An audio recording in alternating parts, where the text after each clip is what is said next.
Processors are here, and they're newly designed to help you do more faster. They can generate code, edit images, multitask without lag, draft emails, summarize documents, create live translations, and even extend your battery life. That's the power of Dell AI with Intel Inside. Upgrade today by visiting Dell.com/deals. That's Dell.com/deals.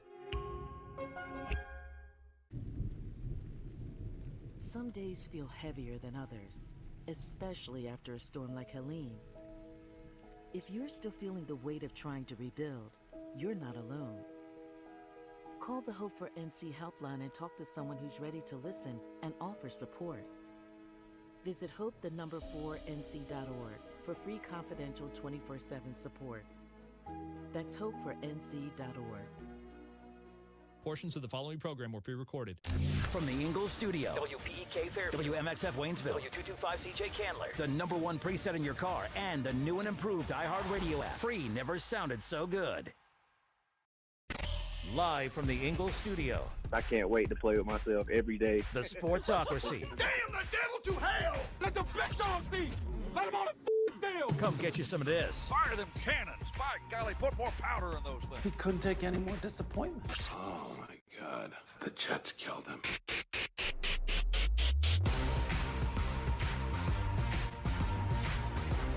And welcome into the Sportsocracy on ESPN Asheville, 92.9 FM, 880 AM, and 1400. The Sportsocracy heard everywhere you go on the iHeartRadio app, and we are seen everywhere on the YouTube. Just go to thesportsocracy.com, click that live video link, subscribe to the channel so you can join us in the chat. It is Power Rankings Tuesday. It is a Power Rankings Tuesday, and last night, Monday Night Football, Jeremy Green has a I don't know what the right word is, a bone to pick with you NFL fans.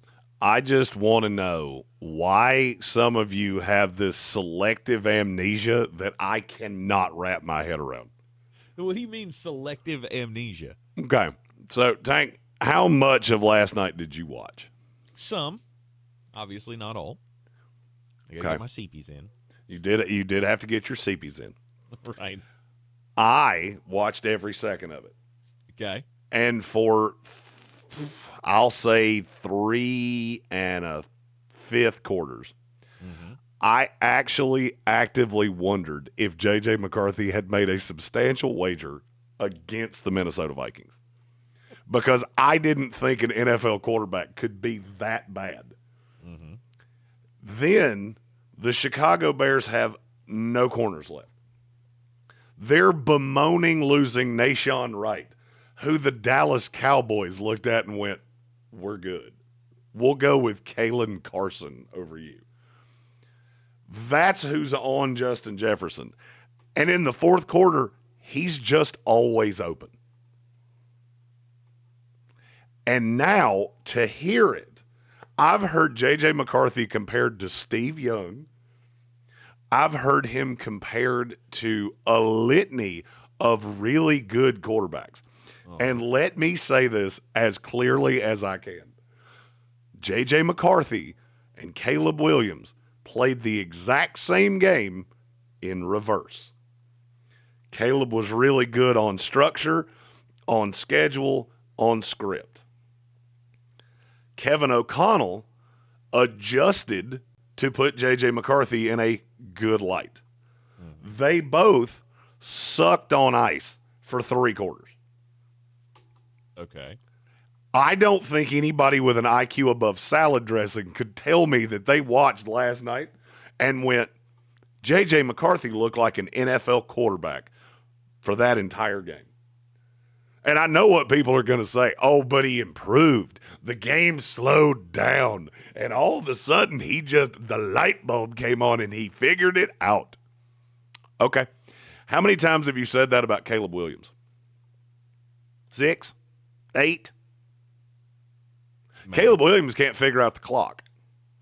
Caleb Williams looks at his wristwatch and goes, well, that thing's just a damn medical marvel, isn't it? Look, it just keeps going. It never stops. The second hand just keeps ticking. How does it do it? How does he do it? They both have talent. Don't get me wrong. Mm-hmm. Mainly arm talent, less between the old ear holes talent. But you ain't winning squat with either one of them.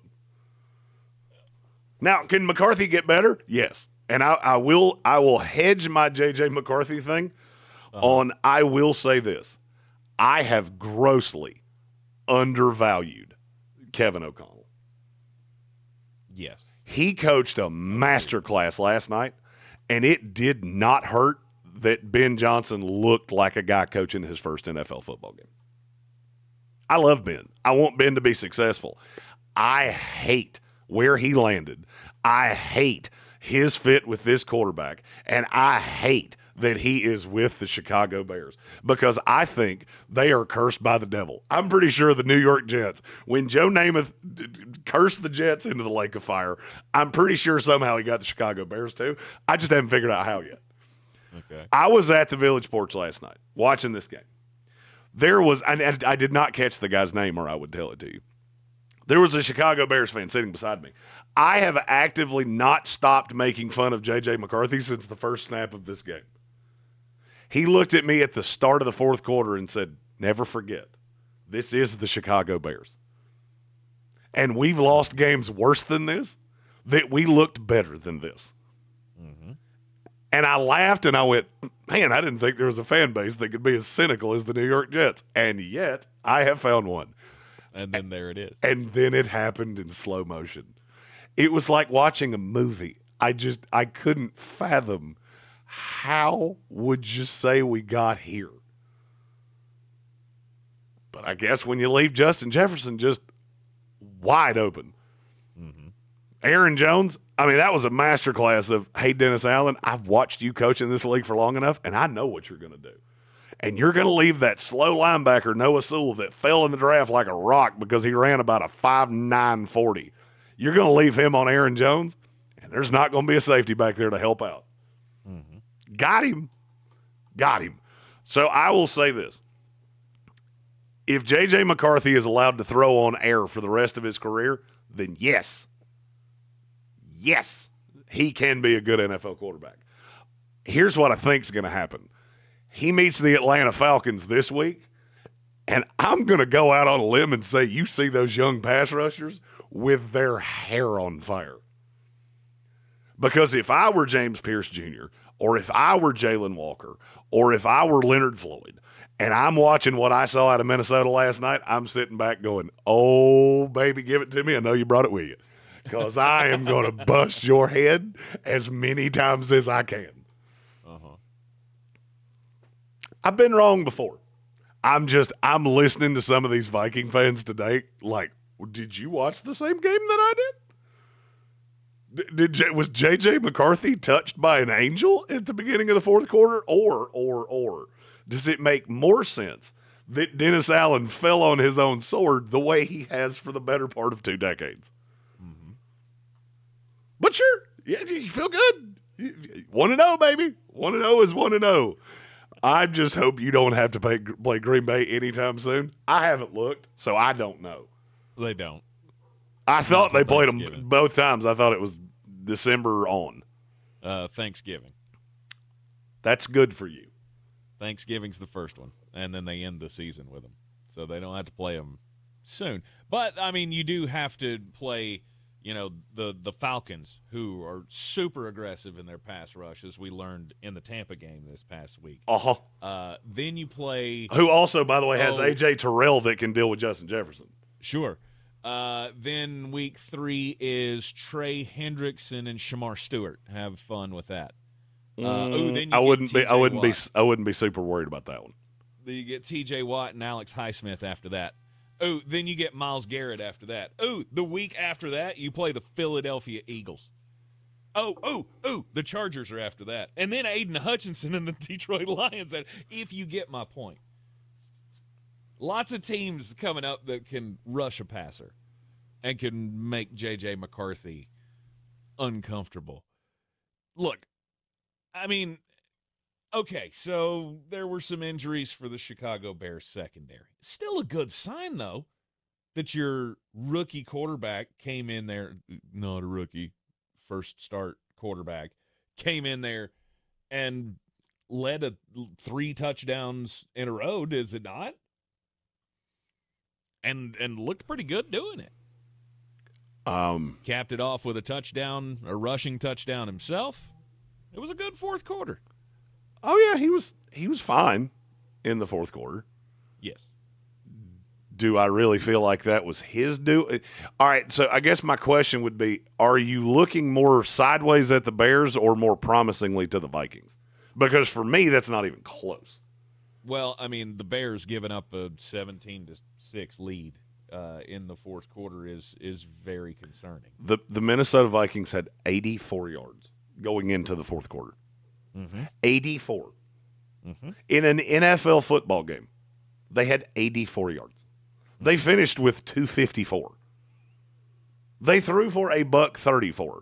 And to hear it today, I swear to you, you would think J.J. McCarthy was the second coming of Sammy Ball or Fran Tarkenton or Y.A. Tittle. I don't know what you watched. It is not what I saw. Now, let me talk about what is actually more relevant to me. I'm going to say this, and I said a lot of things about J.J. McCarthy last night, and then you get the keyboard warrior that's like, oh, this aged like milk. Did it? Did it age like milk? Because I don't think it did. I just kept responding the same way. I didn't stutter. I mean, I said what I meant, and I meant what I said. The Minnesota Vikings were pining for Sam Darnold. Hell, they were pining for Daniel Jones. If you don't believe me, go check my Twitter. I had about 10 of them go, man, I wish we had Daniel Jones right now. That's a bad sign. But that's not even really the side of this that I care about. I think Minnesota's going to bear itself out. You got a good coach, you got a shot, you're higher in my power rankings than you would probably think based off how I started this. The draft process is fun for me. But when they get drafted, it's almost like my children go out into the world and I get to watch what they become, and it's really a happy thing for me. And then there's the exact opposite side of that. When I have that one problem child that leads to a lot of trolls on social media, and then he comes into the NFL and does exactly what I told you he would do. I mean, I'm not going to say I like seeing the kid go completely sideways. I just have to say I told you so. Mm-hmm. All the Chicago Bear fans that added me, still to this day, the highest viewed video we've ever had on social media was me saying Caleb Williams was going to be an unmitigated bust. Thousands of people commented on it. You know what's funny? I ain't heard a word from none of them. Not one time have I heard one word from anybody that commented on that to go, I got that one wrong, dog. Caleb Williams is a top 5 bust of all time. Because he's not just bad, it's painful to watch. He can't figure out the most mundane things. And I know somebody will say, but he started either 10 of 10 or 11 of 11 last night. Mm-hmm. Pitch and catch, very simple, on script. What happened as soon as they got off the script? Chicago couldn't score anymore. Mm-hmm. You know what that tells me? Caleb Williams can only discern what a coach tells him. In terms of reading a defense when he comes to the line, he has absolutely no idea. There was a play in the fourth quarter. Chicago really needed to score to put this away. This is before Minnesota. I want to say it was after the first touchdown. There was a play that it was insanely obvious that Brian Flores was bringing pressure. Anybody standing on the opposite side of that line knew there are at least 5 Vikings coming right here. It was actually 6. 3 of them got home. Darrell Wright, bro, that tape's not going to be fun for you to watch. Just throwing that out there. you should probably put your sunglasses on and your hoodie up while we're watching this tape, because you ain't gonna like any of this. I think Caleb Williams is a lost cause. I see a lot of the same things in him that I've seen in bust quarterbacks over the years. His feet are happy. He absolutely refuses to push the ball down the field. The best throw he had all night required a circus catch from Cole Kmet because it was 5 feet too high. And if there had been a safety there, Cole Kmet would probably be waking up in a hospital right now. Caleb Williams is not a good NFL quarterback. And I don't think Ben Johnson, I don't think Bill Walsh, I don't think any coach in the history of the NFL can save it because it's between his ears. He is petrified of making mistakes to the point of he can't make plays. He averages right at 10 yards of completion, which is not good in this league. He's just not. He had DJ Moore, and Matthew Hoffman said this in our YouTube chat, he had DJ Moore on an absolute game-clinching, as easy as it can be. They released DJ Moore, and the safety ain't getting there. And he missed it by 10 yards. Tank Spencer could have made a better throw to that sideline than Caleb Williams did. And I heard Troy Aikman try to explain it away, and it's the best microcosm I can give you of Caleb Williams. Caleb Williams doesn't look to make the play down the field. He looks to make the check down and hopes to God a play opens up because he was staring in the flat at DeAndre Swift. He realizes there was only one corner over there. So that means, okay, if the corner went with DeAndre Swift, just process of elimination tells you what? DJ Moore's running a 9 route to the end zone. His hand is just, he's waving like a little kid seeing daddy at the airport. Like, please, Jesus, you haven't hit me all day long. Hit me this one time. And Caleb can't even set his feet. It honestly looked like he didn't even have his fingers on the laces of the football. And he threw it behind him and over his head. He's a lost cause. He is a lost cause. And I will say this, and I mean this. Tyson Bagent would have won last night. That's how bad Caleb Williams actually was in the fourth quarter. Tyson Bagent would have beaten the Minnesota Vikings last night, and I will believe that until the day I die. Unfortunately, that's the quarterback that Ben Johnson has been saddled with. Actually, it's the one he chose. Yeah, you saddled yourself with this. He did. I'm still holding out faith for Ben. I have a lot of faith in Ben Johnson because here's what I think is going to happen. Ben's going to tap out after 1 year. You think so? I can't do this with Caleb. And I saw it all over his face last night. Every time they showed him on the sideline, it was like, how are you not getting this? Every quarterback I've ever had has gotten this. And you can't. Because that Ben system is not super complex. Mm-hmm. It's brilliant in its simplicity, to be really honest with you. And he can't figure it out. Yeah. Basic, rudimentary reads, he can't make it. And if I was DJ Moore, whatever your insurance is, it needs to be 5 times what it is. Because he tried to kill you at one point last night. And I think he succeeded. DJ came back out there, but if that wasn't fueled by Toradol, then I don't know what it was because he got absolutely decapitated. Oh, 2 bad quarterbacks on Monday Night Football. One prevails with a miracle fourth quarter. 3 touchdowns unanswered as the Minnesota Vikings beat the Chicago Bears 27-24 in the opener of the season. In a game that set the NFL back no less than 14 years. But the Steve Young comparisons remain because they're still the only quarterbacks to score that many points in the fourth quarter and win a game. Congratulations. Would job. You like to know where the Steve Young comps stop? At that stat. That stat, and they are both white quarterbacks that could kind of run. End of message. there are no more similarities. They're both right-handed. Actually, no, they're not, because Steve Young was left-handed. We didn't even get that far. You're in the Sportsocracy, and this is ESPN Asheville, 92.9 FM, 880 AM and 1400. 1 week of the NFL is in the books, and you know what that means. It's time for the Week 2 Power Rankings here in the Sportsocracy, and we'll get into them coming up next.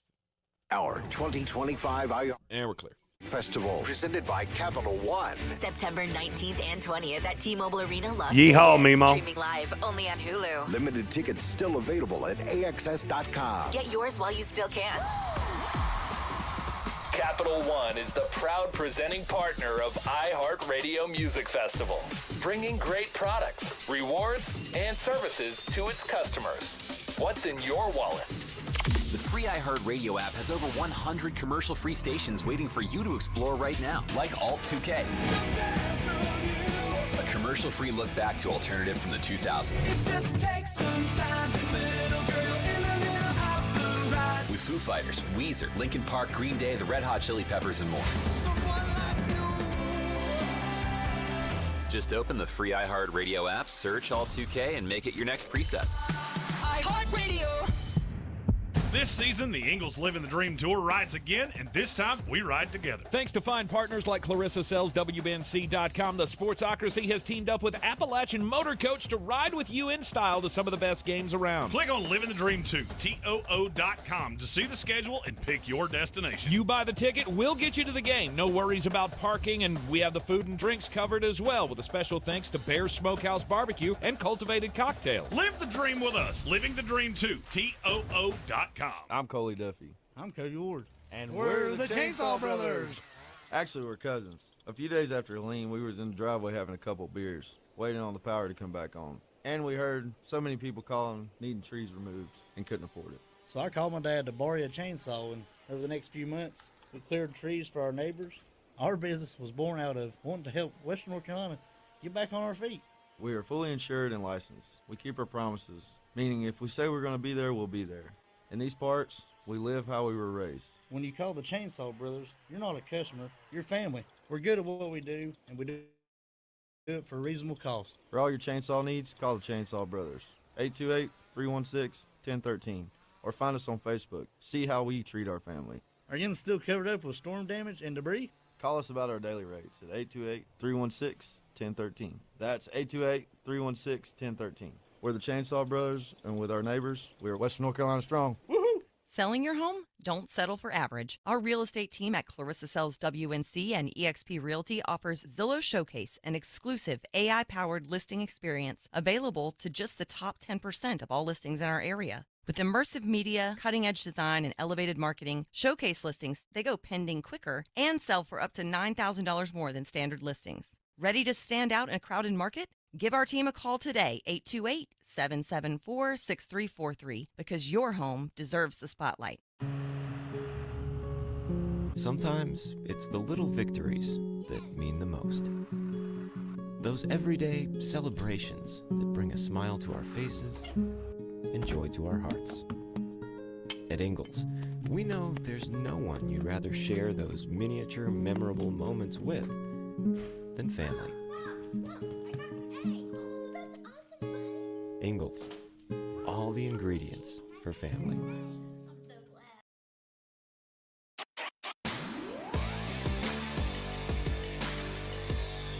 The Sportsocracy. Ice up, son. Ice up. It is ESPN Asheville.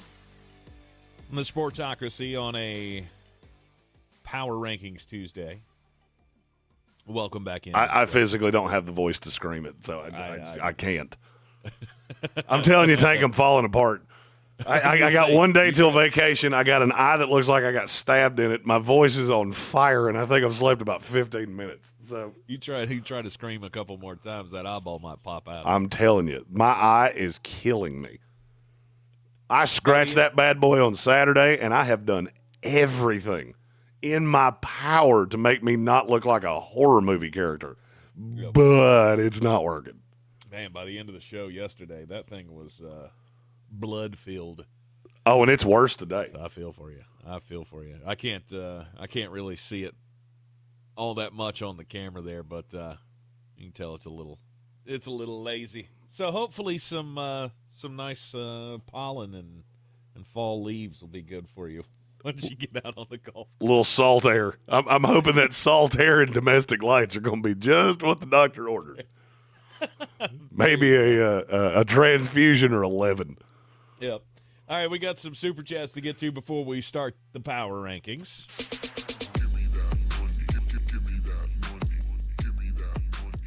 Red Sea says DJ Moore was waving his hands like he wanted to be reincarnated as a wacky waving inflatable arm flailing tube man. Yeah, he got open on that one and went, I'm calling game, and Caleb Williams threw it to somebody in the fourth row. I'm pretty sure he hit Clarissa Marshall with that pass. Hey, I know he was closer to her because that's where she was standing. Nice. By the way, talking about living the dream, have you seen that? She was at Bills Ravens, and then she was on the field for Bears Vikings last night. I sent her a text. I said, we're going to hire you as a living the dream consultant because somehow you get the better stuff than we do, and we do this. But good for her. She said she had a really good time. Absolutely. How could you not have a good time? It's all about the money, all about the money. Sir Jimothy stopping by with his daily falafel Jerry Jones.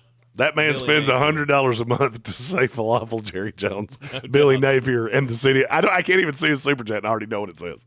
Yep, and the city of Philadelphia. Says he's got a balance he'll watch later. Love, peace, and chicken grease. Same to you, brother. Same to you. And then we had one more. Show me the money, money. Show me the money. I like the cash. Soaring Eagle on this episode of Sprockets says, so first in his fantasy league, somebody dropped Ladd McConkey, and then nobody but him submitted a claim. Which is insane. He said, how the hell did that happen? So somebody drops one of the best players that you can have, and nobody claimed him except for good for you. Which is mind-boggling. He also said, live in suspense, Jeremy. So allow me to elaborate. He, along with 3 other people, have sent me tracking numbers to things they have sent to the Ingle studio.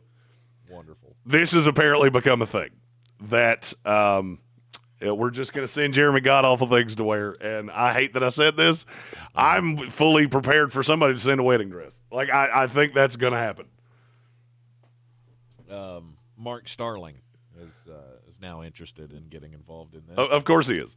And yeah, his ideas are to, to make me uncomfortable. So this morning he suggested maybe he send a belly dancer outfit for you to wear, and I told him no. All right, so if it came in the mail, I would hide it. All right, so I have a rule. I have 3 tattoos that are reserved for only the most intimate of scenarios. Anything that shows any of those 3, I'm out. He's out. Wait, do you have a Jake Rohrwasser tattoo that you're not? No, but I might have a Looney Tunes character that's in a place that you really don't want to see it. You're the one that talked. You did it to you. You didn't have to go that far. You did it to you. Okay. Jeez. Who? Oh, God. Start the speculation.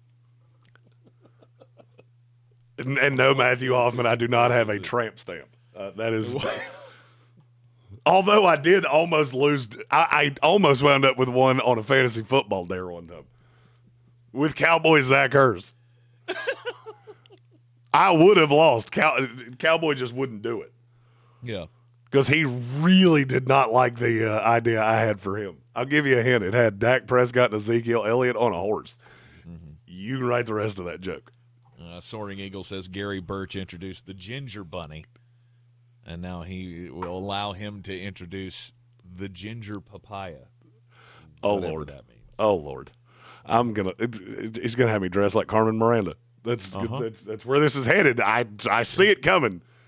This is one of those accidental content things that we did that Tank goes, man, I'm glad you're the idiot that said it, not me.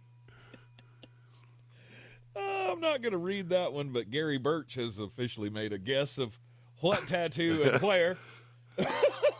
And it's kind of similar to what I was thinking. That is incorrect. Opposite side of the body. That is incorrect. Wow. All right. This is getting interesting. I can hear my wife laughing in the other room. I can physically hear her laughing at this conversation. All of the you radio listeners, Sportsocracy.com. You can find the link to the YouTube stream there, or you can just go to YouTube and search Sportsocracy, and you can read all of the wonderful guesses as to which cartoon character Jeremy has tattooed on his body and in what secret location. On that note, we need to take a break here in the Sportsocracy on ESPN Asheville. Think about more happy thoughts. Like, I don't know, where are you going to find the best meat in town? It's not at Jeremy's house. It's at Bear's Smokehouse Barbecue down on Cox Avenue, 135 Cox Avenue downtown. Every Thursday night, don't forget to join us for Thursday night football all throughout the season. Jeremy will be going on vacation as of this evening, I think. He is shutting her down at the end of the show here, finishing up packing and hitting the road bright and early tomorrow morning. So I will be at Bear's Smokehouse Barbecue this Thursday. The show will not be live from there. Chris Womack and I will be doing the show here from the studio, but then on Thursday evening, everybody gather, and we shall football and frivol.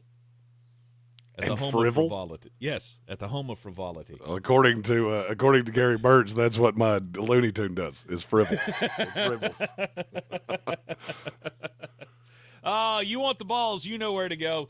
Bear Smokehouse Barbecue, they have the bear balls, they have the moink balls, they have the best balls in town. And on Thursday nights, they have balls with hot dogs in them.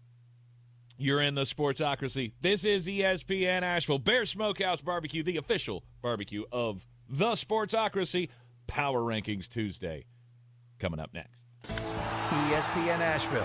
And we're clear. I see. Weather forecast. Gary Birch wins today.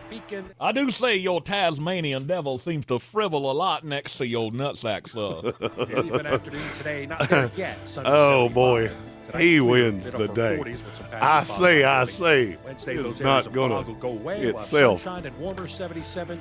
That's a good one. That's a good old good one. Each day at or above 80 by a couple That's degrees. a good old good. Mostly sunny. From the Weather Channel, I'm Ray Stage. This report sponsored by the experts at Howard Hanna Beverly Hanks Real Estate, the real estate leader in Western North Carolina. Howard Hanna Beverly Hanks Real Estate is not like other real estate companies. Sorry, this 40-year-old man with a Looney Tune tattoo has to take his eye drops and his pills to stay alive. Personalized service delivers. Them show you how at Howard Hanna Beverly Hanks. With Progressive's Name Your Price tool, you get coverage options based. He's got Darkwing Duck hiding in his butthole. To your money, because you're in charge. Today, you said that as I was putting eye drops in, and I think I just squirted about $3 worth of eye drops on the wall. But you just pay it in full. But you definitely should, because again, interest charges. With Progressive's Name Your Price tool, we'll help you find coverage at a fair price. And then you're in charge. Progressive Casualty Insurance Company and affiliates. Not available in all states. Price and coverage match limited by state law. Hoffman said we've gone completely off the rails and we're not even a half hour in. Right? You are correct, and the sir. best part, they accept Discover. Accept Discover? In a little place like this? Scrooge McDuck diving into the coin purse. Come on, baby, get with the times. Right, so... Brian. Parachute pants. Brian. These are making a comeback. I think. Discover is accepted at 99% of places that take credit cards nationwide. Based on the February 2025 Nielsen report. America's #1 app for radio is iHeart. Live radio, trusted DJs, breaking news, live play-by-play, plus the station you're listening to right now, anytime, anywhere. Join the millions who already have it. Open the free iHeart Radio app today. The #1 app for radio. Bear Smokehouse Barbecue in Asheville has two things that all Sportsocracy fans crave. Bold flavors and big portions. Oh, yeah. And they've got the balls. Bear's famous bear balls are packed with mac and cheese, pulled pork, cornbread, and deep fried and then topped with bacon and cheese sauce. this is the place to be. Live music on Saturdays and the first Sunday of every month. They partner with the Guitar Bar to host Mr. Jimmy's Barbecue Blues. Bear Smokehouse Barbecue in downtown Asheville and South Asheville. This is where it starts. Where your story begins. This is the trail you blaze yourself. And step by step, you get stronger, faster, better. This is where it starts. How will you finish? Ingalls, we're with you every step of the way. Sure, you know Appalachian Motor Coach is the official shuttle sponsor of the Living the Dream Tailgate Tour. But did you know that they can get you anywhere in style? Weddings, bachelorette parties, corporate gatherings, family reunions, Appalachian Motor Coach makes the ride part of the fun. Luxury seating, climate control, and none of the stress of parking or driving. Appalachian Motor Coach gets you there relaxed, on time, and ready for the party. For more information, visit them at AppalachianMotorCoach.com. Appalachian Motor Coach, the best memories start on the ride.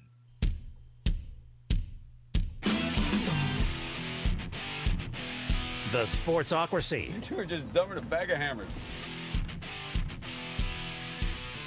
That we are, but we're fun. We have a lot of fun here in the Sportsocracy inside the Ingalls studio. It is a Power Rankings Tuesday.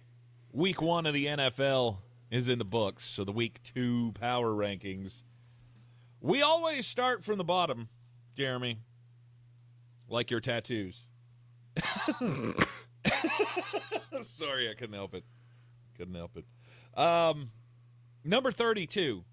It's not really a question who the worst team in the league after Week 1 is there? There wasn't for me. It's the Miami Dolphins. The fish got squished, and Mike McDaniel, no respect, Coach. You've wasted it all. All your goodwill that was built up over time with me, it is all gone out the window, sir. You are now the head coach of the biggest dumpster fire in the NFL. They're god awful. I mean, it's hard to quantify how bad the Miami Dolphins actually are. And let me see if I can try to corral it. Can you name me anything that they do well? You would think they would be a really good pass rushing team, right? You would think. But were they? Because Daniel Jones was sacked one time. Mm-hmm. You can't throw because Tua Tagovailoa he had a 2.7 QBR. I believe there are corpses that have put 5s up. Zach Wilson put up a 16. That kind of quantifies it. You can run, you just don't. Mm-hmm. You have 2 what I think are good receivers. You can't get them the ball. And defensively, you made Daniel Jones look like Johnny Unitas. All of those things are really difficult to do. Now, I'm going to try to make it better, but I'm going to make it worse before I make it better. You do play the Carolina Panthers in Week 5, and that is a team you have a shot to beat.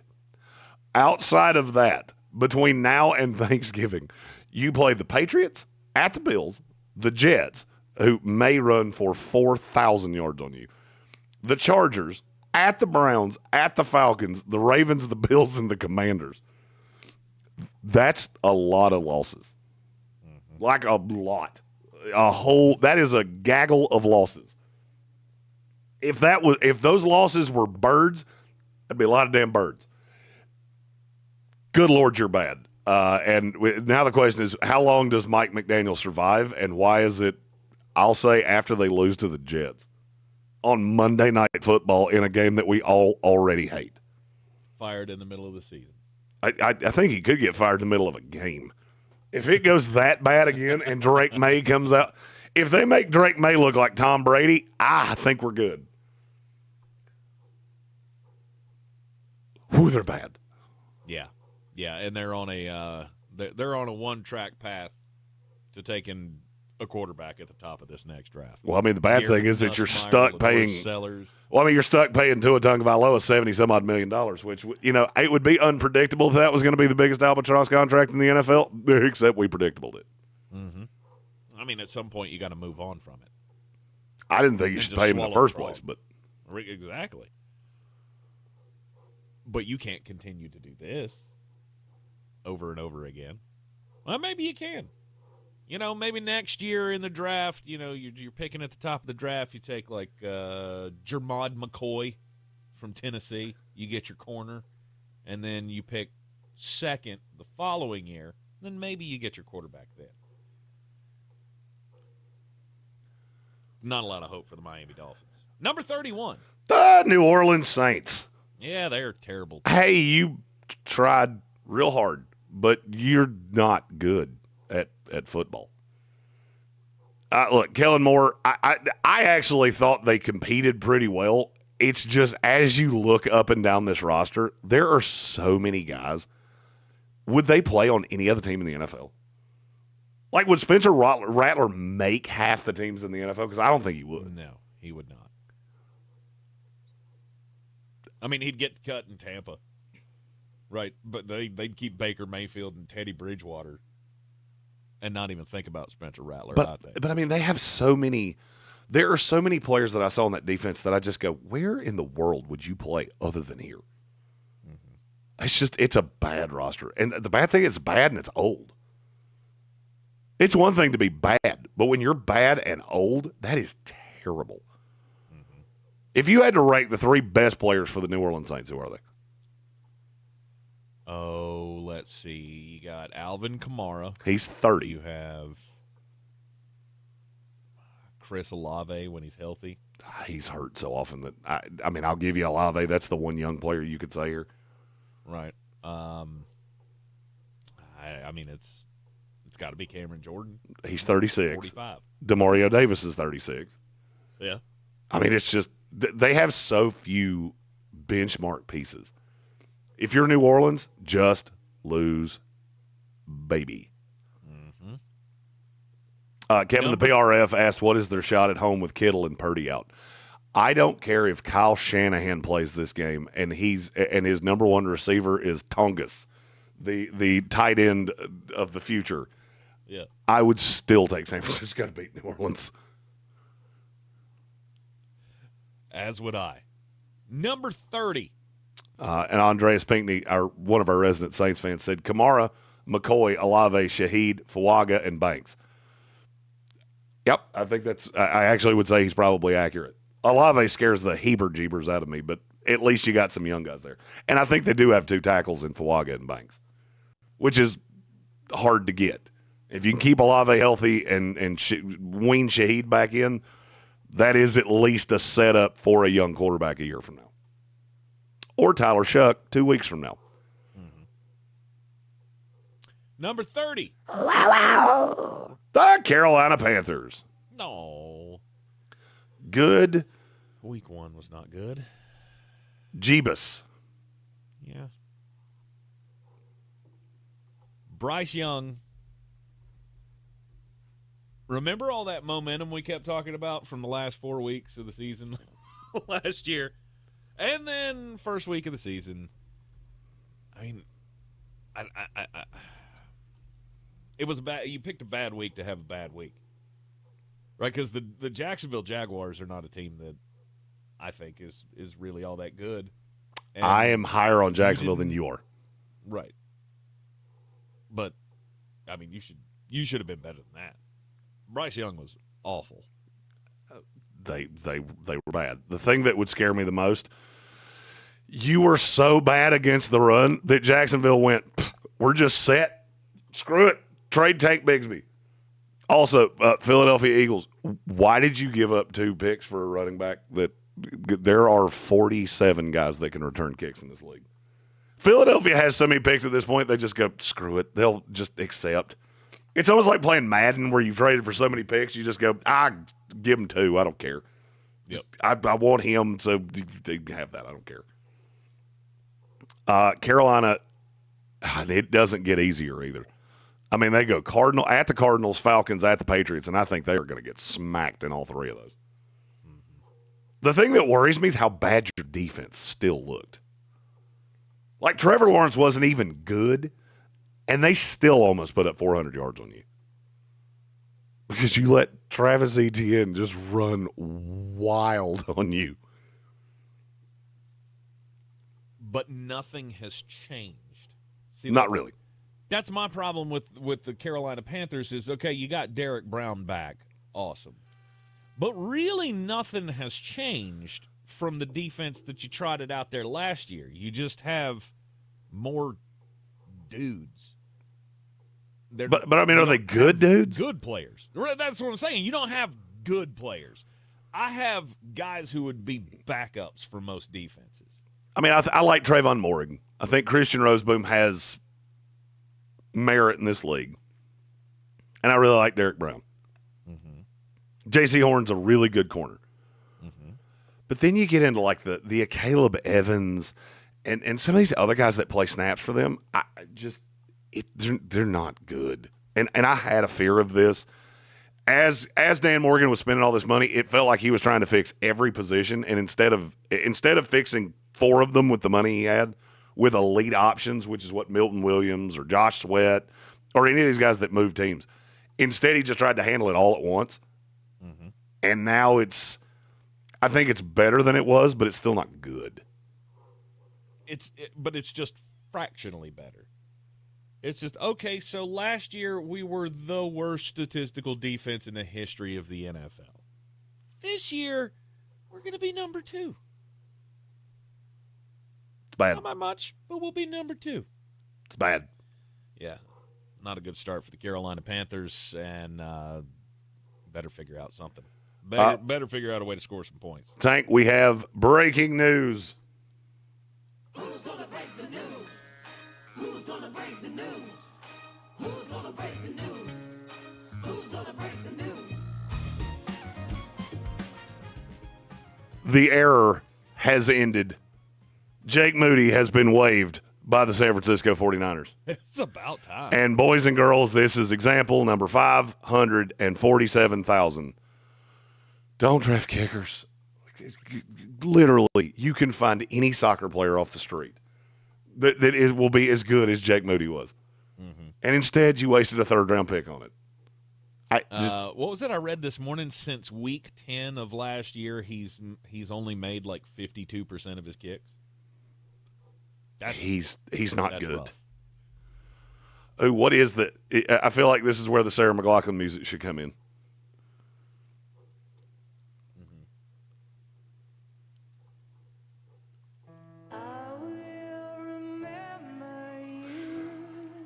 Woo!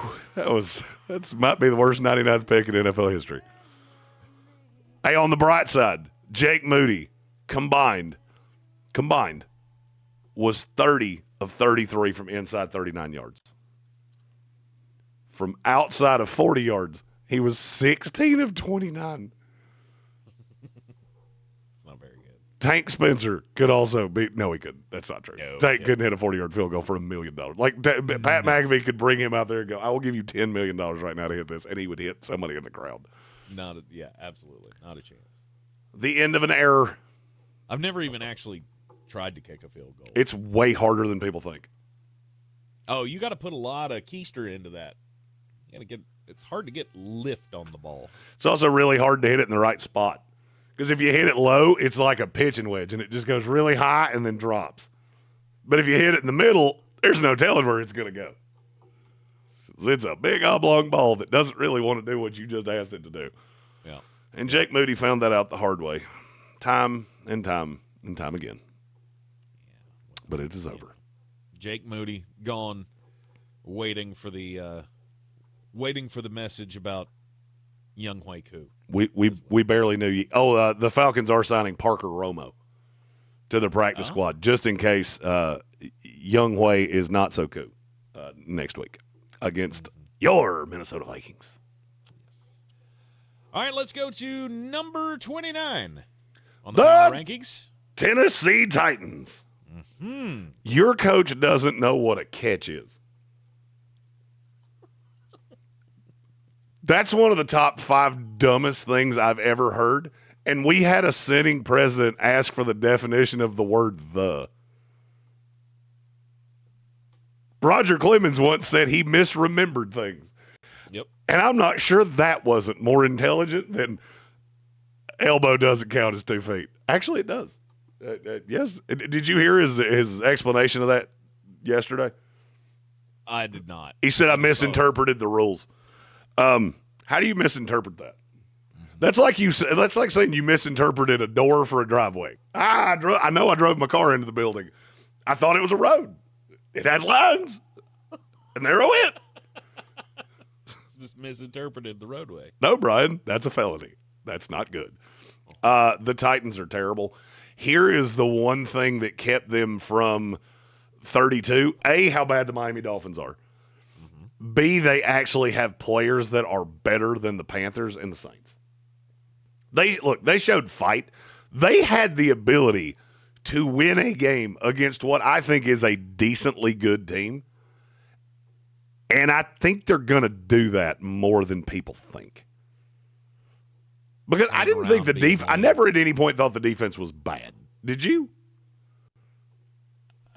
No. Watching them against the Broncos, I did not think their defense was bad. I thought their offense was anemic. No, I've never thought that the defense was going to be the problem there. They're so insanely undisciplined, too. They had 13 penalties Sunday. That's hard to do. They started 5 drives inside the 50-yard line and scored 12 points. Mm-hmm. Cam Ward. I say this a lot with quarterbacks. You really need to be ready for a quarterback. And they have 2 young weapons that I like and literally nothing else. Yeah. I like Gunnar Helm and I like Alec Ayumanner. And when I say I like Gunnar Helm, I like Gunnar Helm the way they're using him. And I loved Ayumanner. Everything else is just a gross factory. Number 28.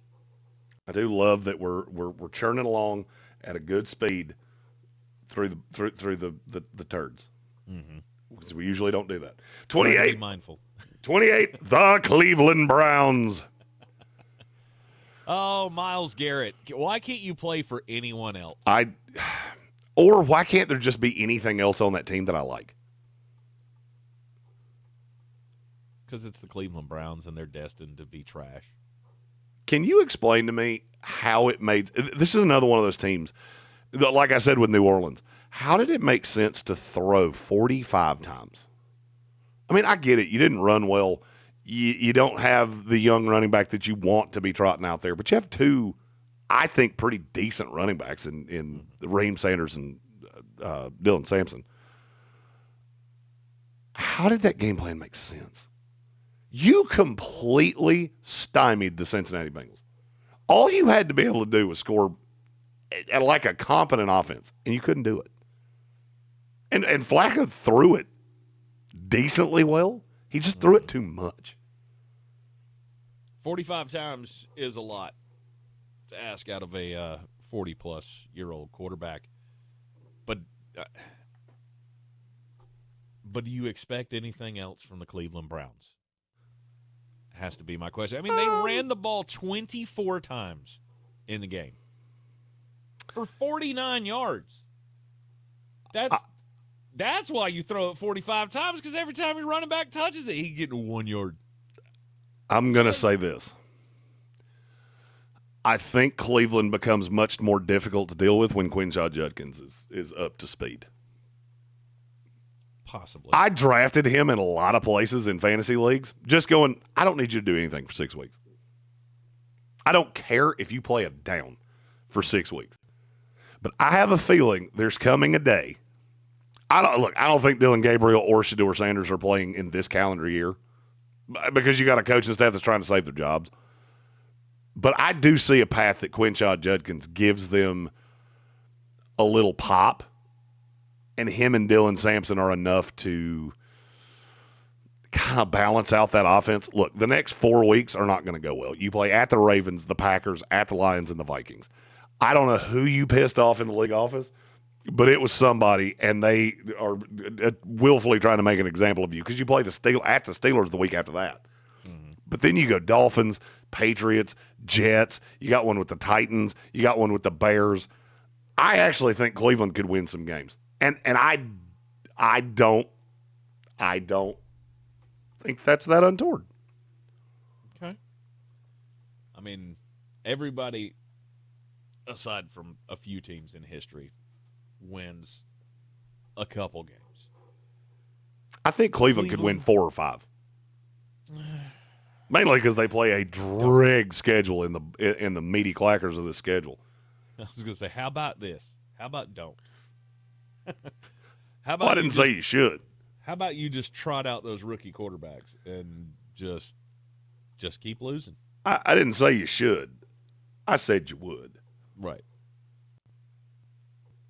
I mean, if they're actually trying to fight for their jobs, what does Joe Flacco give you?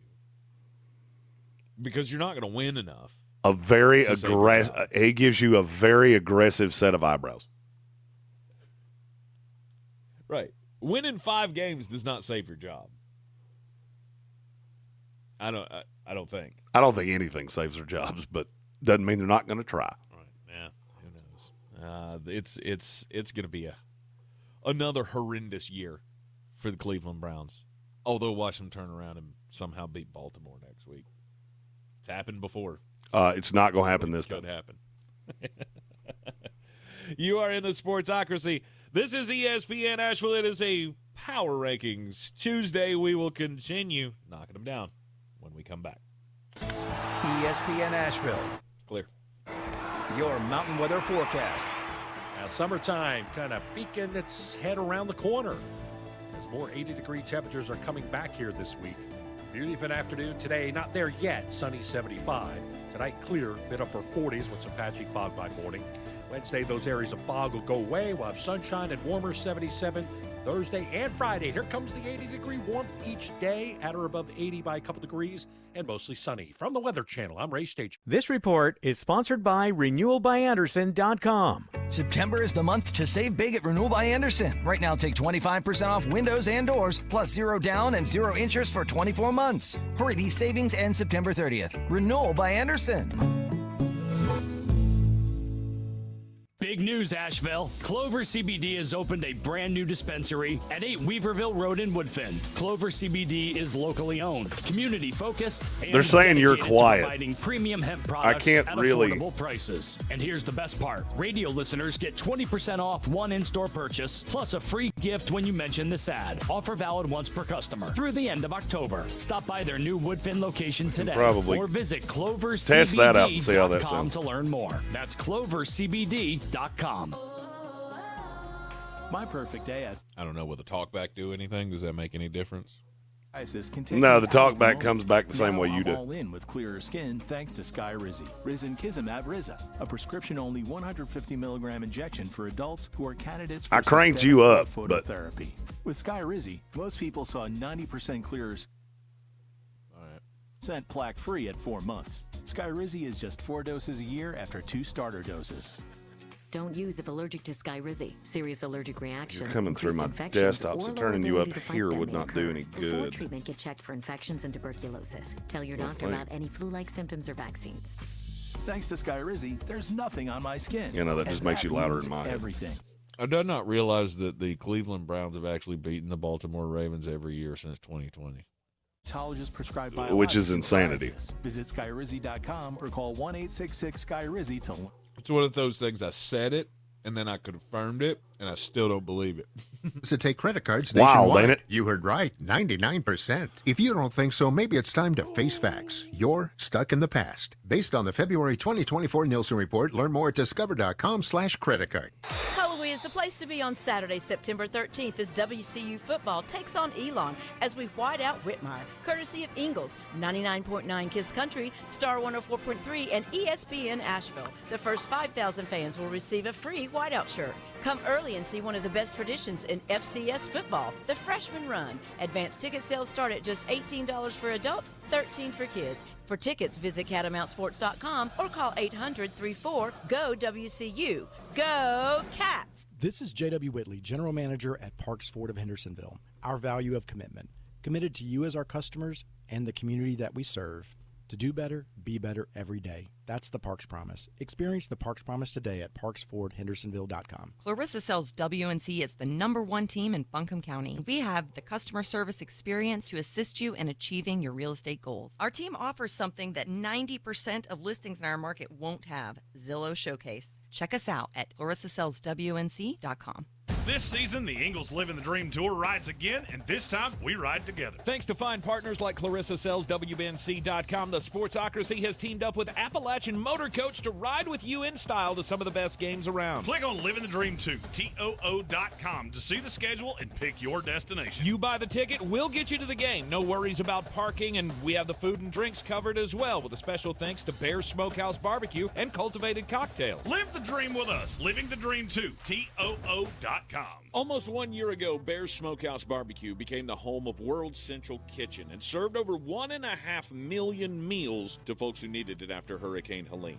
On Saturday, September 27th, from 7 to 11 a.m., Bear's Smokehouse Barbecue invites everyone to rise and brunch. A chance for us to reflect and reconnect over some hearty breakfast bowls and mimosa flights. Saluting our collective resilience and generosity, Bears knows the best is yet to come. Get your tickets today at bearsbbq.com.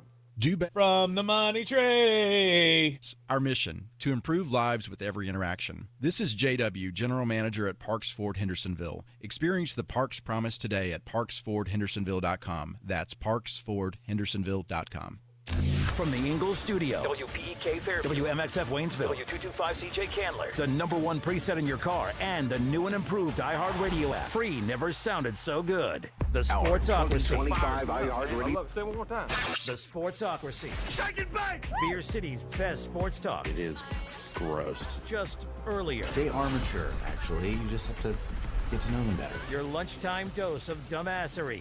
Live from the Ingalls Studio.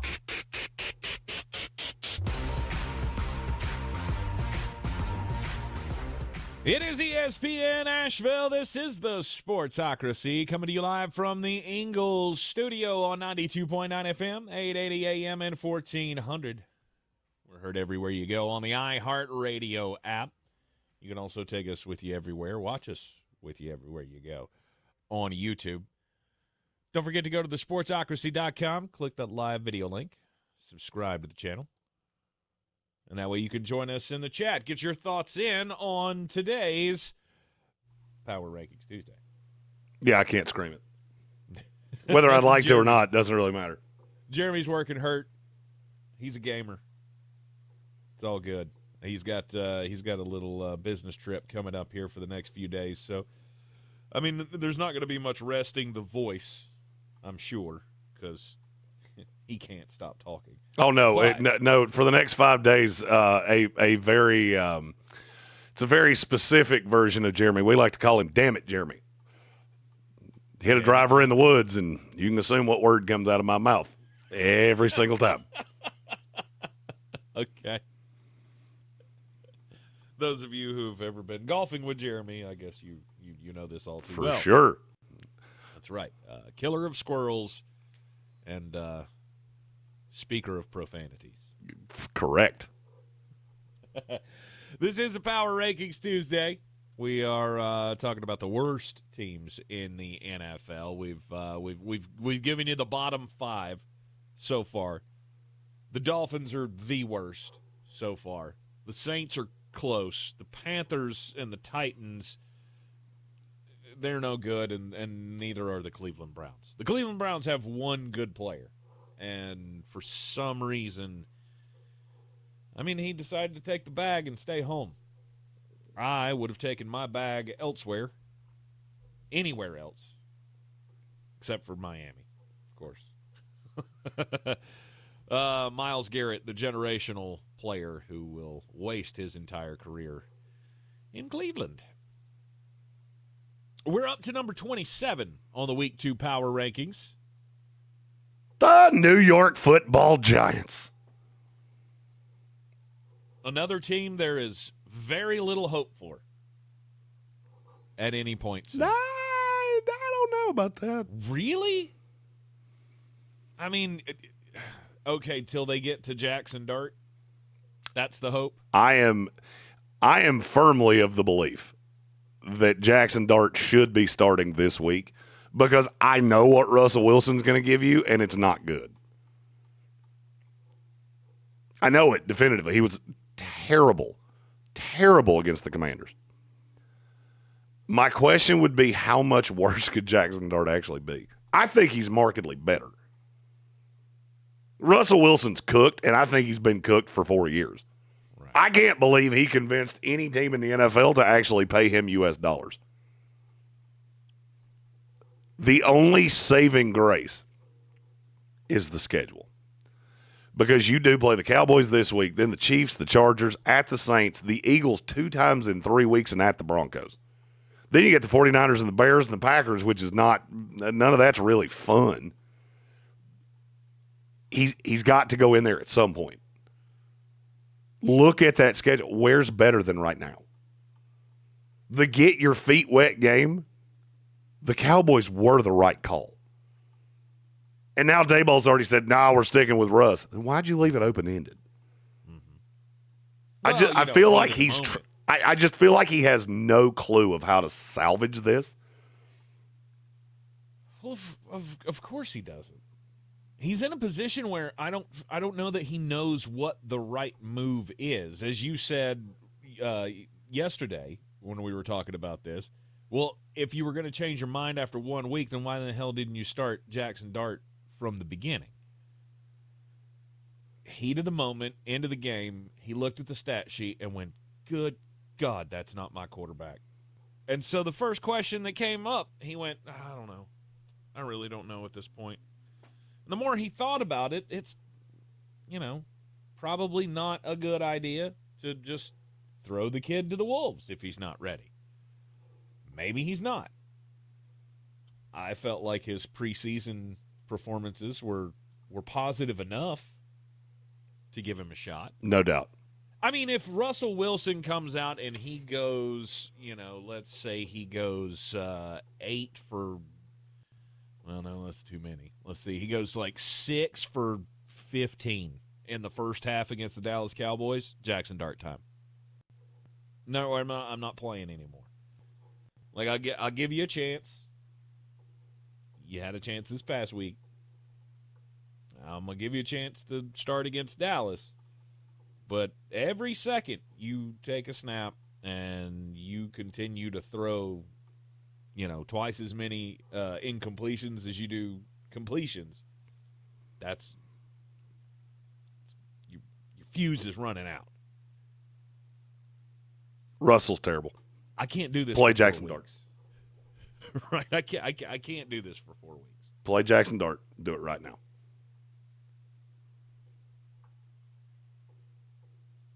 Let's see. We are at number 26. The Chicago Bears. Gross. I don't really have anything nice to say about Chicago. Your defense laid down like an old dog next to the radiator. Caleb Williams looks as clueless as he's ever looked. I was going to say, what are you supposed to do if every living, breathing corner you have is hurt? Well, that didn't help anything. But right. Kyler Gordon, Jalen Johnson, who else? Nashawn Wright got hurt. That doesn't explain why you let them run the ball down your throat. Corners don't really have anything to do with that. That's when J.J. McCarthy turned the corners, when they figured out, they can't stop Jordan Mason. Jordan Mason's getting 4.5 yards a clip. Stop putting – and I'll be honest with you. I'm getting a lot of pushback from Vikings fans that I wasn't impressed by J.J. McCarthy. No, I was really impressed by Kevin O'Connell. J.J. McCarthy didn't do squat that made me go, I was wrong in how I evaluated him for 2 solid years. That one game didn't change squat for me. What did change was I'm looking at Kevin O'Connell going, you coach circles around the Chicago Bears. In the fourth quarter, you looked at this and went, this is still a winnable game. I just have to put my guy in a position to succeed, and I have to lean on my studs. And Chicago could do absolutely nothing to stop you.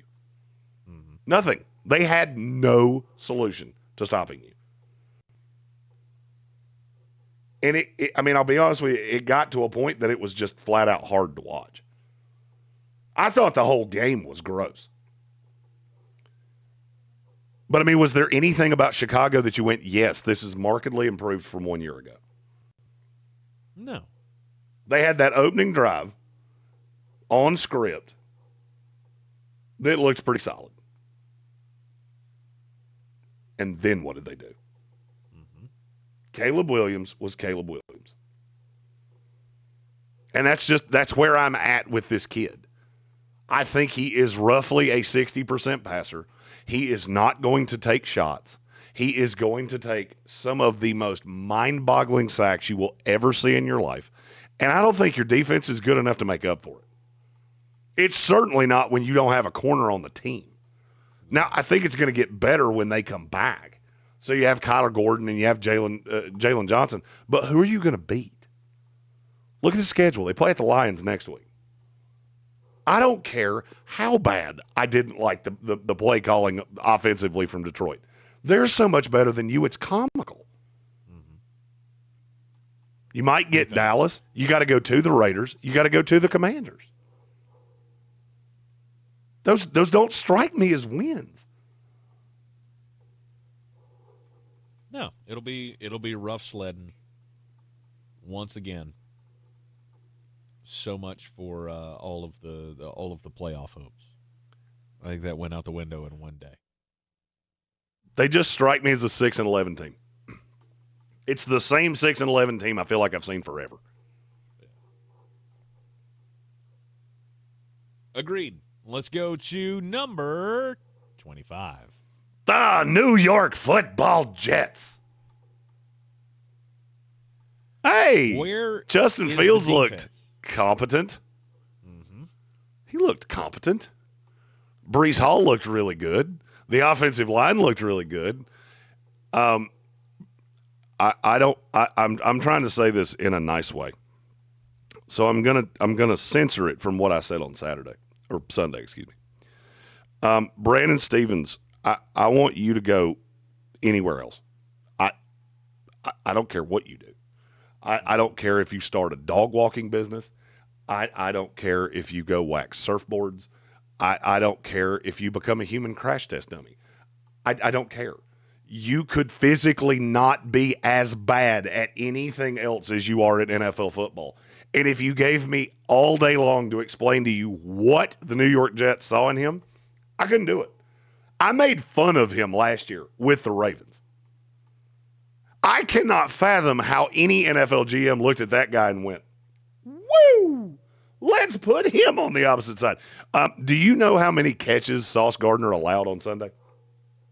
1. Do you know which catch it was?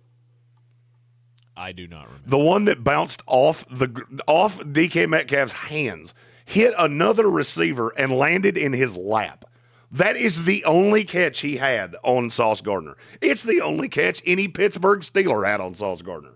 Meanwhile, the other two corners look like me trying to defend the Pittsburgh Steelers. I don't know who it needs to be. I know who it's not. And if you don't fix that, none of the rest of it matters.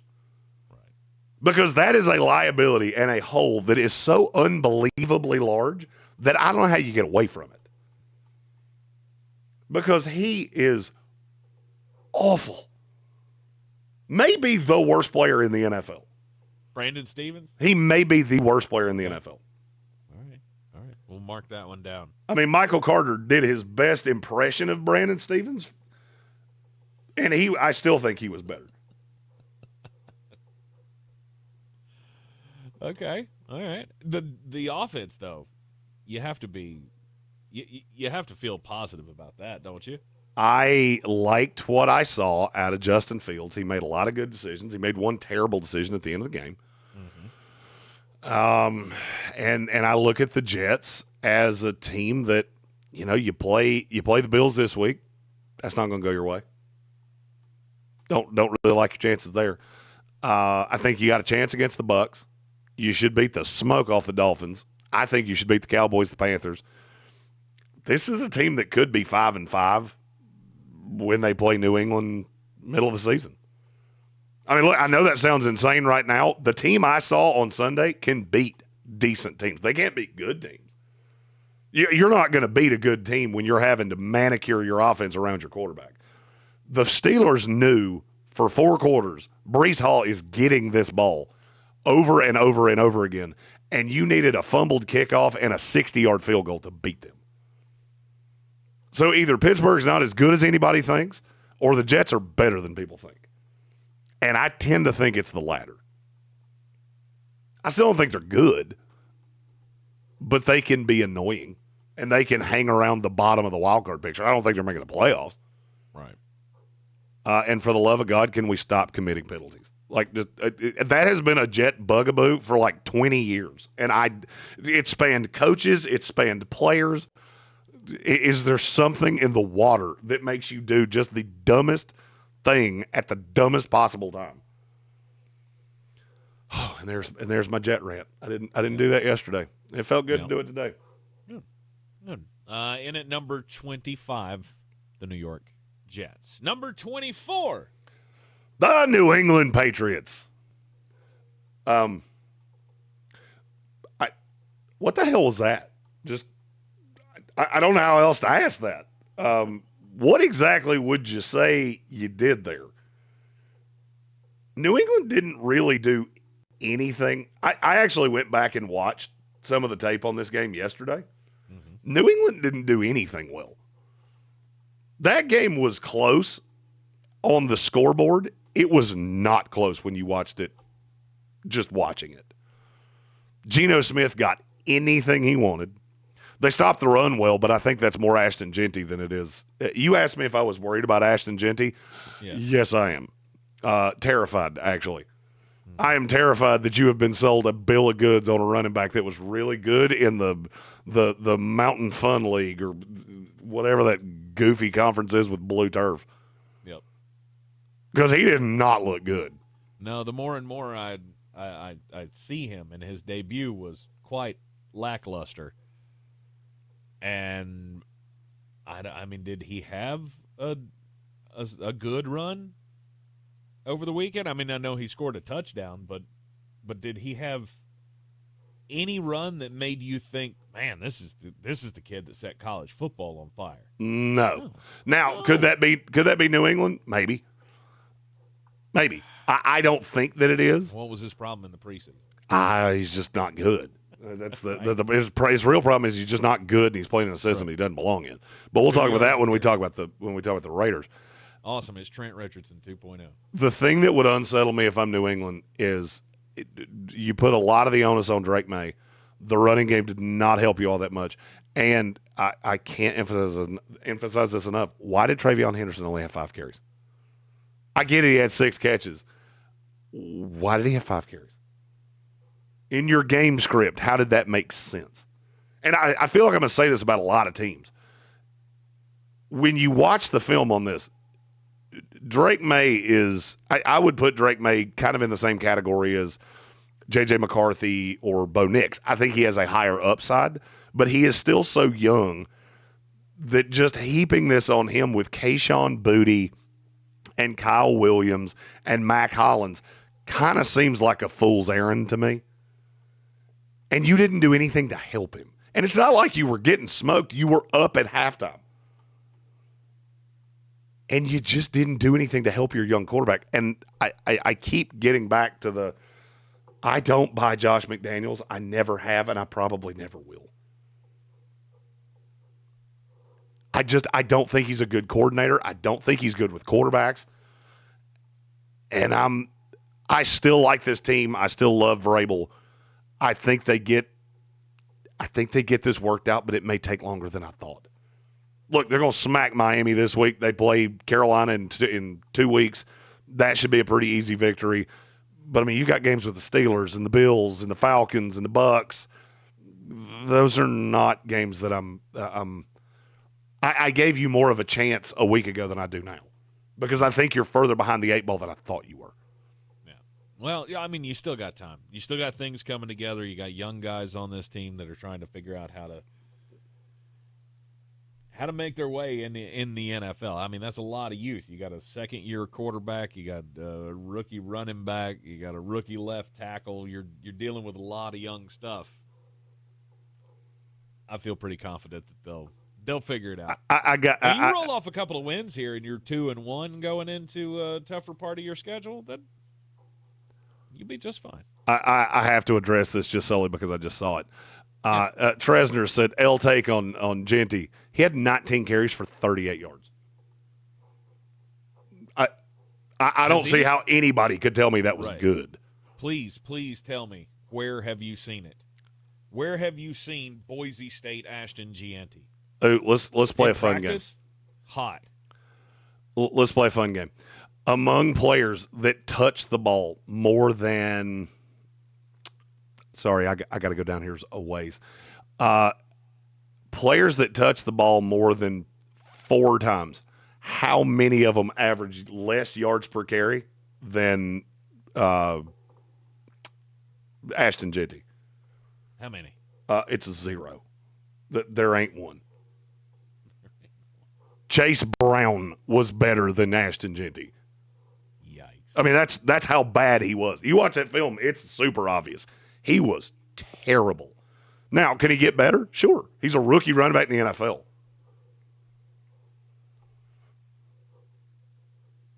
But he was bad. Mm-hmm. You are in the Sportsocracy. This is ESPN Asheville. We are we're climbing out of the bad teams. Kinda. Sorta. We'll continue with the countdown on the Power Rankings Tuesday here as we get at number 23 coming up next. Our 2025 iHeartRadio. And we're clear. You unplugged your camera again. September 9th. It's dead. I mean, the whole computer's dead. Live only on Hulu. Limited tickets still available at AXS.com. Get yours. Like it's plugged in, but it's not doing anything. Music fans, Hyundai is back as a proud partner of the 2025 iHeartRadio Music Festival. Oh, this is a good time to break out Bear Tank. All-star lineup hits the stage like never before.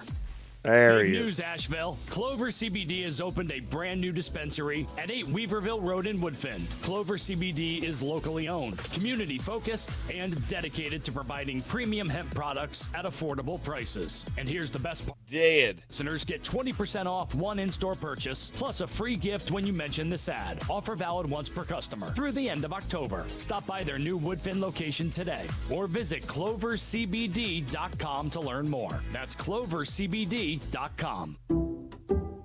Some people just know you can save money on car insurance by checking Allstate first. Like you know to check if they're going for it on 4th down before going to the concession stand. Yeah, give me 3 hot dogs, 2 jumbo touchdown, baby! What? Hey, buddy, you want cheese with those? Yeah, checking first is smart. No. So check Allstate first and see what you could save. You're in good hands with Allstate. Potential savings vary, including based on how you buy, subject to terms, conditions, and availability. Allstate North American Insurance Company and affiliates, Northbrook, Illinois. Hey, this is Matt Jones. I'm Drew Franklin, and this is NFL Cover Zero. We're just here to try to give you an NFL perspective a little bit different. Did you see the Colts pretzel? That was my other big takeaway from that game. What was that? Oh my!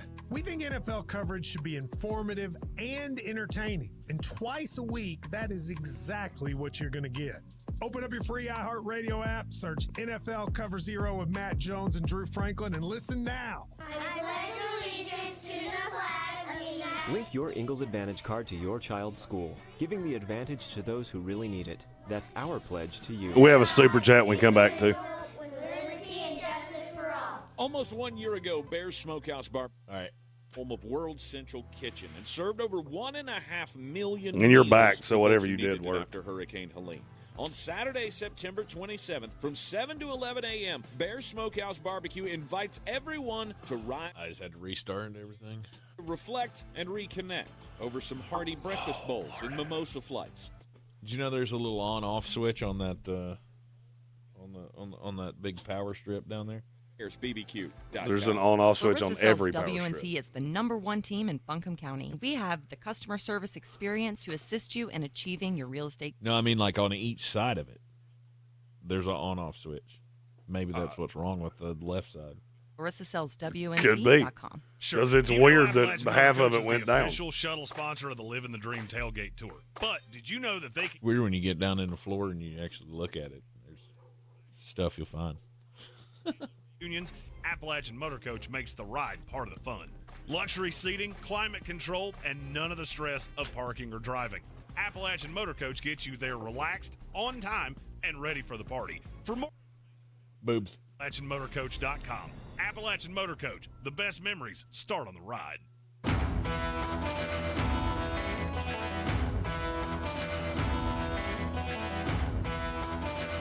The Sportsocracy. These guys are a fucking disgrace. It is ESPN Asheville. It's a Power Rankings Tuesday. Week 2 of the NFL is upon us. Thursday night, it will all get underway with the Washington Commanders and the Green Bay Packers. That was a bad draw. That was a bad draw for Washington. I don't like that. I just love having a good game on Thursday Night Football. I would not like to have that as my second game out of the gate after what Green Bay just did to the Detroit Lions. The chat seems to be fond of Fat Baby Bear Tank. Fat Baby Bear Tank with his bear balls. Yep. I caught a glimpse of that. He was quite funny. Yeah, he's in a little bear costume, and it actually looks like he's eating a bowl of falafel, which is what made me laugh. But it was supposed to be a fried bear ball. It is a Power Rankings Tuesday, and we have worked our way up to number 23. Hold on, before we do number 23, we have a super chat. Okay. Show me the money, money. Show me the money. I like the cash. It's from Soaring Eagle. It said, going back to the Giants, how much worse would Jameis be? Because I still think you wait until the god-awful Saints to play dart. I don't. So here's my problem with that. The first game's going to be a little clunky anyway. If you wait till the Saints, he then gets the Eagles twice and then the Broncos. If you play him now, he gets the Cowboys that I'm not all that worried about because I don't think the pass rush is very good. You do get the Chiefs, which is not great. You get the Chargers, which is not great, and then you get the Saints. So by the time you're playing the Eagles and the Broncos, you're on game 5 instead of game 2.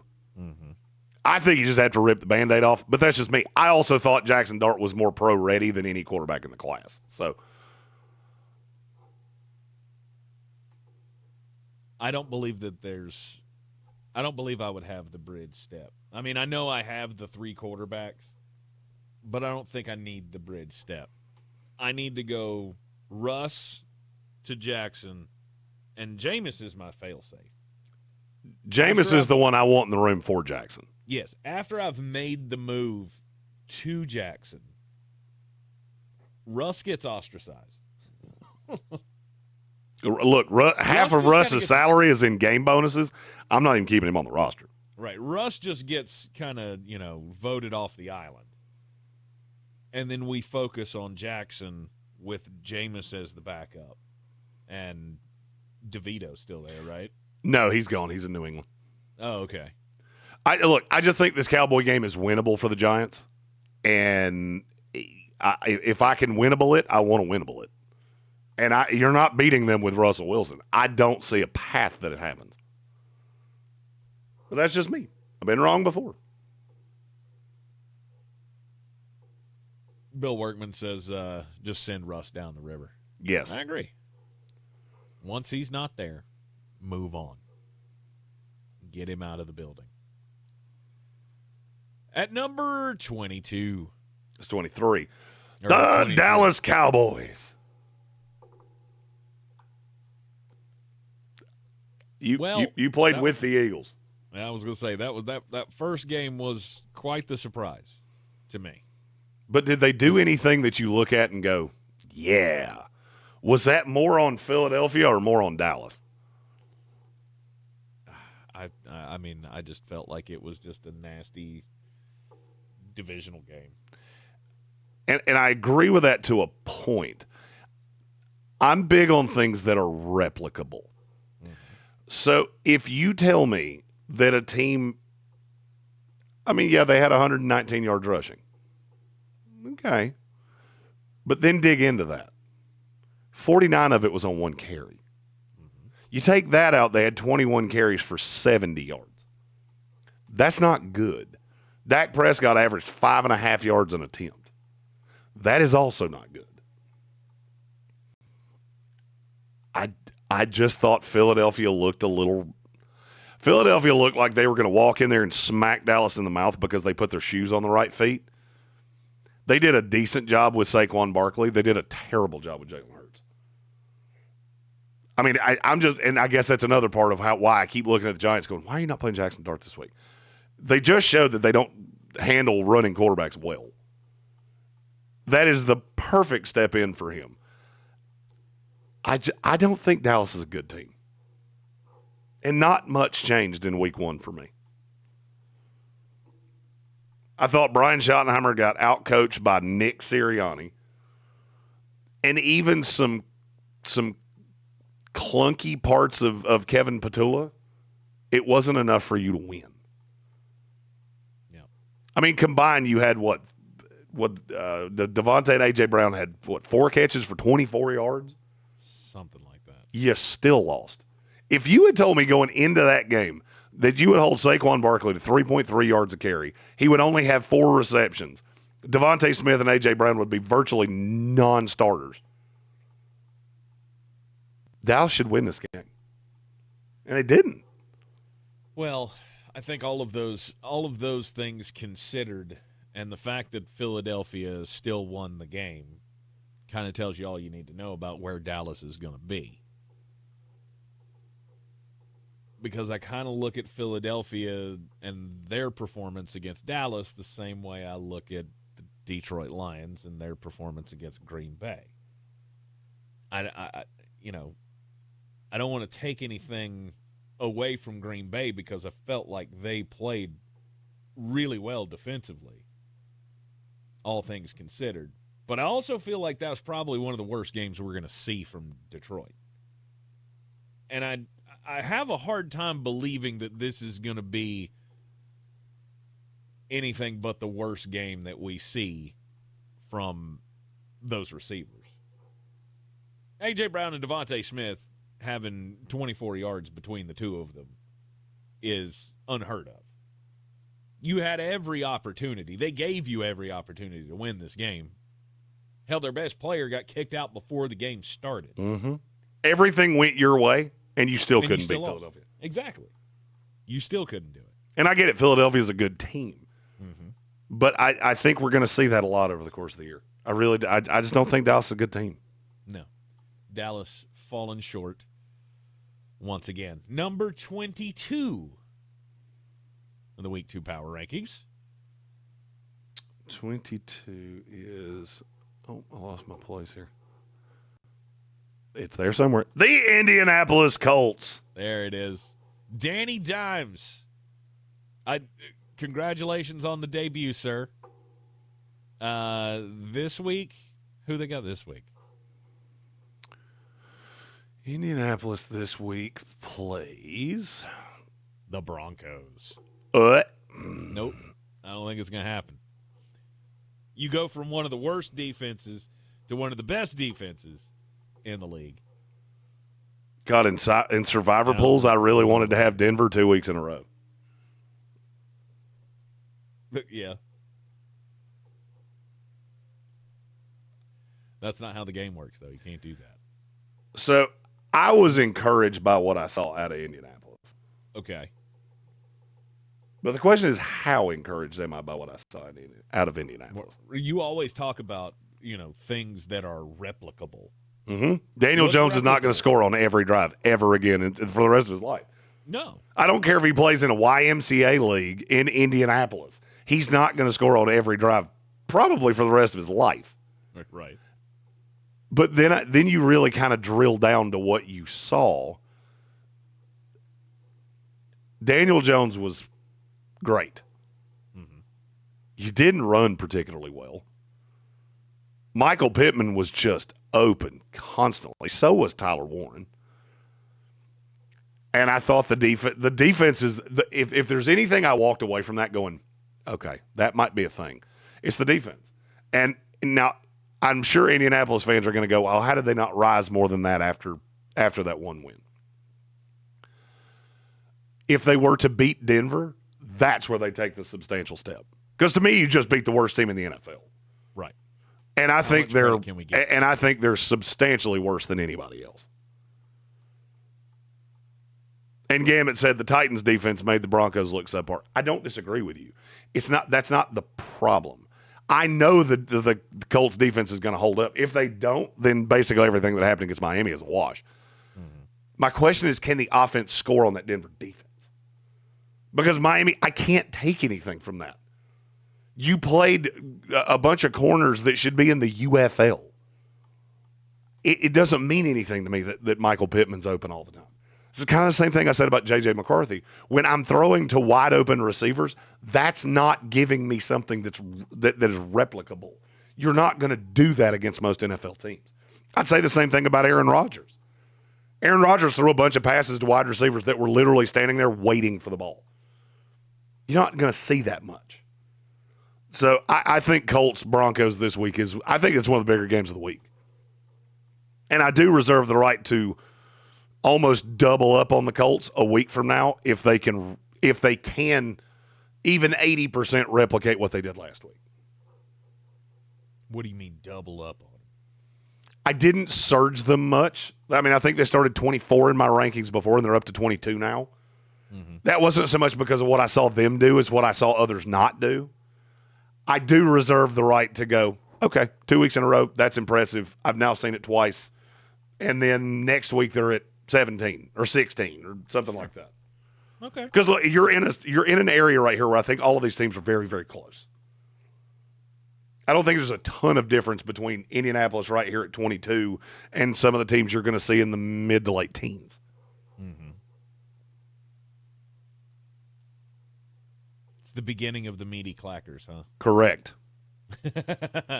All right, we are in the Sportsocracy. It is ESPN Asheville, 92.9 FM, 880 AM, and 1400, number 21, coming up next on the Week 2 Power Rankings. ESPN Asheville. And we're clear. All right. Your mountain weather forecast. You have a new care package, sir. Around the corner. Oh, good Lord. As more 80-degree temperatures are coming back here this week. Beautiful afternoon today, not there yet, sunny 75. Tonight, clear, mid upper 40s with some patchy fog by morning. Wednesday, those areas of fog will go away. We'll have sunshine and warm. Friday, here comes the 80-degree warmth each day. At I hate it already. By a couple degrees. Oh, dear. I hate it more. I hate it already. By the experts at Howard Hanna Beverly Hanks Real Estate, the real estate leader in Western North Carolina. They cannot Howard see Hanna you Beverly right Hanks Real Estate is not like other real estate companies. They're built differently. As the #1 family-owned real estate company, I'm going to open it and show it to you. expertise and personalized service delivers results. Let them show you how at Howard Hanna Beverly Hanks. Oh, they're all saying don't spoil it. Based on how much you want to pay for car insurance. And then you decide how to spend the rest of your money because you're in. Oh, dear God. You're going to pay down your Yeah, they're saying don't spoil it. You decide when you'll pay it. All right. You want to see it? No, I do not. That's You decide if you. Okay. But you definitely Just should. leave it on my Again, desk for interest Monday. Charges. With Progressive's Name Your Price tool, we'll help you find coverage at a fair price. And then you're in charge. Progressive Casualty Insurance Company and affiliates. Not available in all states. Price and coverage match limited by state law. This sandwich, it's a complete game changer. Hello, this is Mike, and a little thing I love about the Chick-fil-A Pretzel Cheddar Club is that juicy chicken with that toasty pretzel bun. That bun, it's crispy, cozy, just amazing. With the pretzel bun, the Dijon mustard, and the chicken, it makes that sweet, savory kind of combination. It's everything that you love about food rolled into one. It looks phenomenal. All right, on a tastes scale great. of 1 to It's 10. delicious. Oh, you're not there. Pretzel Cheddar Club with cherry berry and Sprite for a limited time on the Chick-fil-A app. Real guest. I'm listening. On a scale of 1 to 10, with 10 being absolutely terrible and 1 being very mundane, where are we at? Play-by-play, plus the station you're listening. Anywhere. Join the millions. 12. Radio app Oh, today. God. The #1 app for radio. Selling your home? Don't settle for average. Our real estate team at Clarissa Sells WNC and eXp Realty offers Zillow Showcase, an exclusive AI-powered listing experience available to just the top 10% of all listings in our area. With immersive media, cutting-edge design, and elevated marketing, Showcase listings, they go pending quicker and sell for up to $9,000 more than standard listings. Ready to stand out in a crowded Is it market? worse for you Give our or team a worse for call me? Today, 828-774-6343, because your home. Yeah. Yeah. But yeah. Both. Sometimes it's the little victories that mean the most. I mean, I'll probably have nightmares just not even seeing it on you. I can't imagine what kind of trauma I'm going to. At Ingles, Whew. there's no one you'd rather share your memorable This is moments not with good. than family. Is it short or just scant? Ingles, all the ingredients for family. Bear Smokehouse Bar. It's Okay, let me ask this a different way. If I saw it on my wife, scale of 1 to 10, how hot would it be? If you saw it on your wife, you would laugh hilariously. Okay, that makes me feel a little better. Live music. Yeah. Because that makes me think it's not a tankini. They partner with the Guitar Bar to host Mr. Barbecue Blues. Nope. House Barbecue in downtown Asheville. Gary Burke and said I could wear it to South church. That's terrifying. You're not. They'll ostracize you for sure. The Sportsocracy. We treat star athletes better because they're better people. That's not fair. Life isn't fair, kiddo. Get used to it.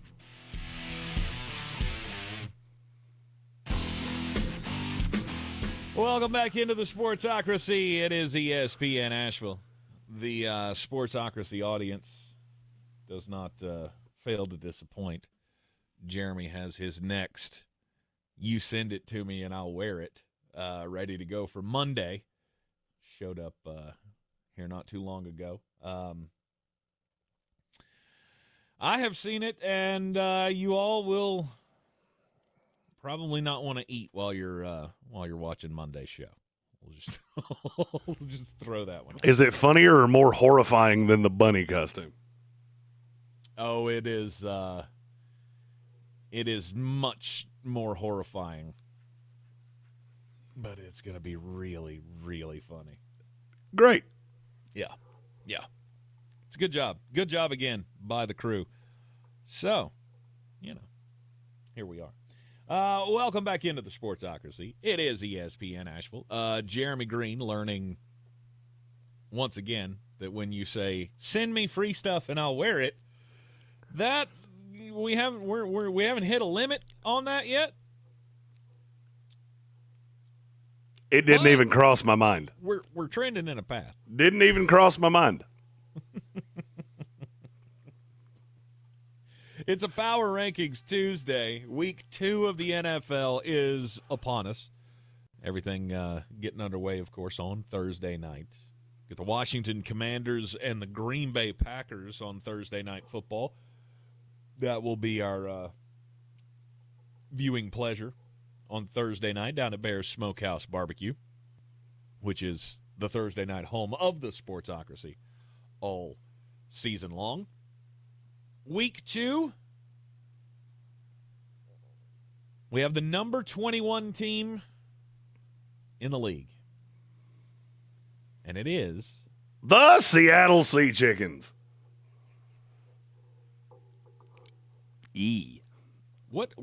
Okay, so what is your biggest complaint about the Sea Chickens other than Sam Darnold? Sam would not be my biggest complaint. Okay. My biggest complaint is, all right, I'm going to try to explain this the best way I know how. Every once in a while, you and I get pitched things. All right, These are ideas. Sometimes they're for charity. Sometimes whatever. It's things that people want us to do, events they want us to show up at, if you can't explain it to me in 2 sentences, I get very uneasy. Because things get so complex that things get lost, and how do we sell it, and how do we make it beneficial to our audience? The Seattle Seahawks offense right now, if you tried to explain to me what Clint Kubiak was trying to do, it takes way too much to explain it to me. I don't even know who your starting running back is. I have no idea. You threw the ball 22 times, 13 of them were to Jackson Smith and Jigba. It's just not, it was not a competent NFL offense. Then you get to the defense, and with no George Kittle, who was hurt pretty early, no Brandon Ayuk, Debo's gone, Juwan Jennings was limited, Christian McCaffrey and Ricky Pearsall ate your lunchbox. It just doesn't make, none of it makes any sense. And when I see things like that, especially when you had 2 weeks to game plan, it makes me think your coaching staff's not very good. I don't know enough about Mike McDonald because he's just not been around that long. He was a college guy, then he was an NFL coordinator for a year, and he was a head coach. I don't have enough depth of resume on him to just say, yeah, he's a great coach. He could be a buffoon. And based off what I saw on Sunday, I'm trending in that direction. Okay. I like this team. I hate what I saw on Sunday because that was a winnable game, and you did everything in your power to not win it. Because I walked away from that and said Seattle lost way more than I said San Francisco won. And so I'm going to punish you for that. The fact that they were unable to really move the ball at all, was that game plan, or was that San Francisco's defense maybe better than we thought? I didn't at any point go, man, that San Francisco defense is just wired for sound. I didn't. What I said more than anything is, man, this running scheme for Seattle is completely incompetent. And I thought that a lot. I also thought they couldn't get anywhere near Brock Purdy without just sending the hellhounds. And that's a bad sign. Now, Seattle, kind of like I said with Indianapolis, if they go into Pittsburgh and just thump Aaron Rodgers, okay. We had a bad week. Yeah. Had a bad week and figured it out. Because, frankly, I watched Justin Fields make this Pittsburgh Steelers defense look goofy for 4 quarters. Now, if Sam Darnold can't do it, okay, now we're starting to get into, this may not go well. Because then you get the Saints, but then you got to go at the Cardinals, Bucks, the Texans, at the Commanders, at the Rams. There's a lot of nasty on the schedule. But did Justin Fields find success more because of his dual threat capability? Because, I mean, Sam doesn't really have that. Sam's mobile, not necessarily athletic. No, and watching that Jet game the way, and I watched it as a fan, and then I went back and watched it as an analyst. Right. The offensive line just wrecked Pittsburgh. If Seattle can't do that, then you've got a problem. Okay. Because in theory, Seattle and the Jets' offensive lines should be pretty close to each other. Seattle coming in at number 21. Number 20. 20 is the Jacksonville Jaguars. I know I like this team better than you do. You do. But this is one of those that I can't give Jacksonville a whole lot of credit for beating a bad team, much like we did with Indianapolis. Like, okay, you won pretty handily, right? It was never in doubt that you were going to win that game. There was nothing happening for the Carolina Panthers offensively in that game. But is that just because the Panthers are so bad? that Jacksonville was able to win a game convincingly. Bad teams don't do that to bad teams. The difference in teams is not that significant. When you can just suffocate a team's soul, and I'm telling you, I'm looking at the Colts, the Jaguars, and the Seahawks very, very similarly. The Seahawks, I started higher on. The Jaguars and the Colts, I started to waffle on in the offseason a little bit. And that's why they're stacked up right here together along with the team that's directly in front of them. I don't know, but I know what I saw. And what I saw was a team that did not get what it wanted. But I mean, because Jacksonville's game plan is always and forever going to be Brian Thomas Jr. Give me as much Brian Thomas Jr., as much Travis Hunter as I can get. They didn't get that. And it didn't matter. And I don't care how bad a defense is. If you can run the way they did, and you feel good enough about it being replicable that you just went, Tank Bigsby, go. We'll roll with ETN and the two rookies. Mm-hmm. That tells me that what they're seeing in installs and in practice is this team can run. And if they can run, it's going to be good for Trevor Lawrence. They also kept him insanely clean. Mm-hmm. I saw a couple of runs by Bashel Tootin that made you think, and why do we still have Tank Bigsby on this team? Well, he only Just had move him out of the way. 3. So I still maintain Bashel Tootin's one of those guys that I look at and go, he's real fast. Unfortunately, I think he may be blind. So he may be blind. He ran directly into more defenders than any running back I've ever seen in all the years I've been evaluating running backs. But none of that really matters. The defense looked good for Jacksonville. I was impressed. They still have a Travis Hunter to sprinkle in there at some point. I'm encouraged. I mean, look, I still got him at 20, so it's not like I'm doing jumping jacks here. Right.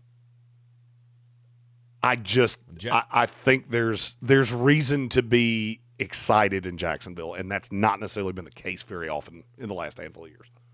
Well, the defense didn't get a whole lot of pressure put on them from the Carolina Panthers. Bryce Young giving the ball to them just willy-nilly, it felt like. Next week, we'll get to find out if they can handle good wide receivers, because they play the Cincinnati Bengals. Of course, if they can get pressure on Joe Burrow, it may not matter. Number 19. The Las Vegas Raiders. Big Week 1 win over the New England Patriots. I don't. Am I the only one that actually was pretty impressed by the Raiders? Especially considering, your running game did nothing. So it was literally just Geno Smith, your very young receiving core, and your defense.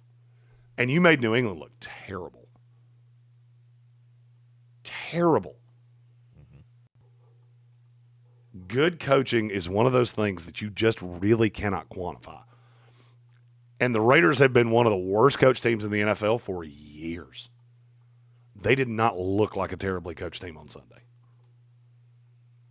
In a game with Mike Vrabel on the other sideline, they look like the better coached of the two teams. And Brock Bowers he's just different. That dude is just different. Mm-hmm. And with Kuntz and Tyree Wilson even got a sack in this game, and Crosby, there's a lot to like about that front. And I get it, Drake May threw for some yards. He also threw a lot of times, and you didn't let them do squat on the ground. I'm encouraged by the Raiders much the same way that I am about the Jacksonville Jaguars. Now, you're going to see with the Raiders the next 2 weeks because they play the Commanders and the Chargers. And they play the Commanders on a short week because they're the Monday night game, the late Monday night game this week. Okay. Oh, that's right. I forgot we had a doubleheader this week. The doubleheader. We got the Bucs and the Texans in game 1, and then the 10 o'clock kickoff, which I'll see 0 of. The Las Vegas Raiders and the Los Angeles Chargers. I'll see all of it. Oh, I'm sure you will. Mr. Built Different over here. Las Vegas Raiders coming in at 19. Number 18. The Atlanta Falcons. Oh, they thought they had it. I don't. They thought they had it. The Falcons make my head hurt. They do. They just make my head hurt. I swear to you, I think the Falcons have become the new Raiders. You have all this talent. I just don't think you're coached well. And I like Raheem Morris so much. Just sitting down and talking to him, he's one of the most engaging guys you will ever meet in your life. I just don't think he's a good coach. I never have really thought he was a good coach, no matter how bad I want him to be. No. He's a smart guy, well respected. He's a fine coordinator, but I haven't seen anything from him as a head coach that makes me think that this is going to be any different than every other era of Atlanta Falcons football. You can find success once in a while, maybe even for a season. But lasting success, no. And in the end, you tend to find ways to lose games. The Atlanta Falcons. Been the Falcon way. The Atlanta Falcons, the schedule leans up after week 6. I'm going to make a sweeping declaration. Okay. You just gave away a game you should have won. Mm-hmm. If they get out of the first 6 games at 3-3, they'll win this division. If they don't, they won't. It's that cut and dry. Because the meaty clackers of their schedule is one of the easiest 6-week stretches I've ever seen. If they're 3-3, they will be 9-3. Yeah. And I got news for you. Tampa Bay is not winning that many games. You start 3-3, you win this division. You don't, you don't. Okay. Cut and dry. All right. Because, frankly, I think if you're able to start 3-3, you're going to dog walk this division because you'll be 4 games ahead of everybody. They play 6 games in a row that I physically cannot figure out a way that they will lose one of them. I don't care how poorly you're coached. You play maybe 4 of the 6 worst coaches in the NFL for a month and a half stretch. Mm-hmm. But we're going to learn a lot early. Because they could get housed a couple times. Yep. Washington and Buffalo coming up on that schedule. Minnesota next week. Carolina That's such Panthers. a big game. At the Village Sports last night, they were making fun of the fact that McCarthy gets 2 primetime games.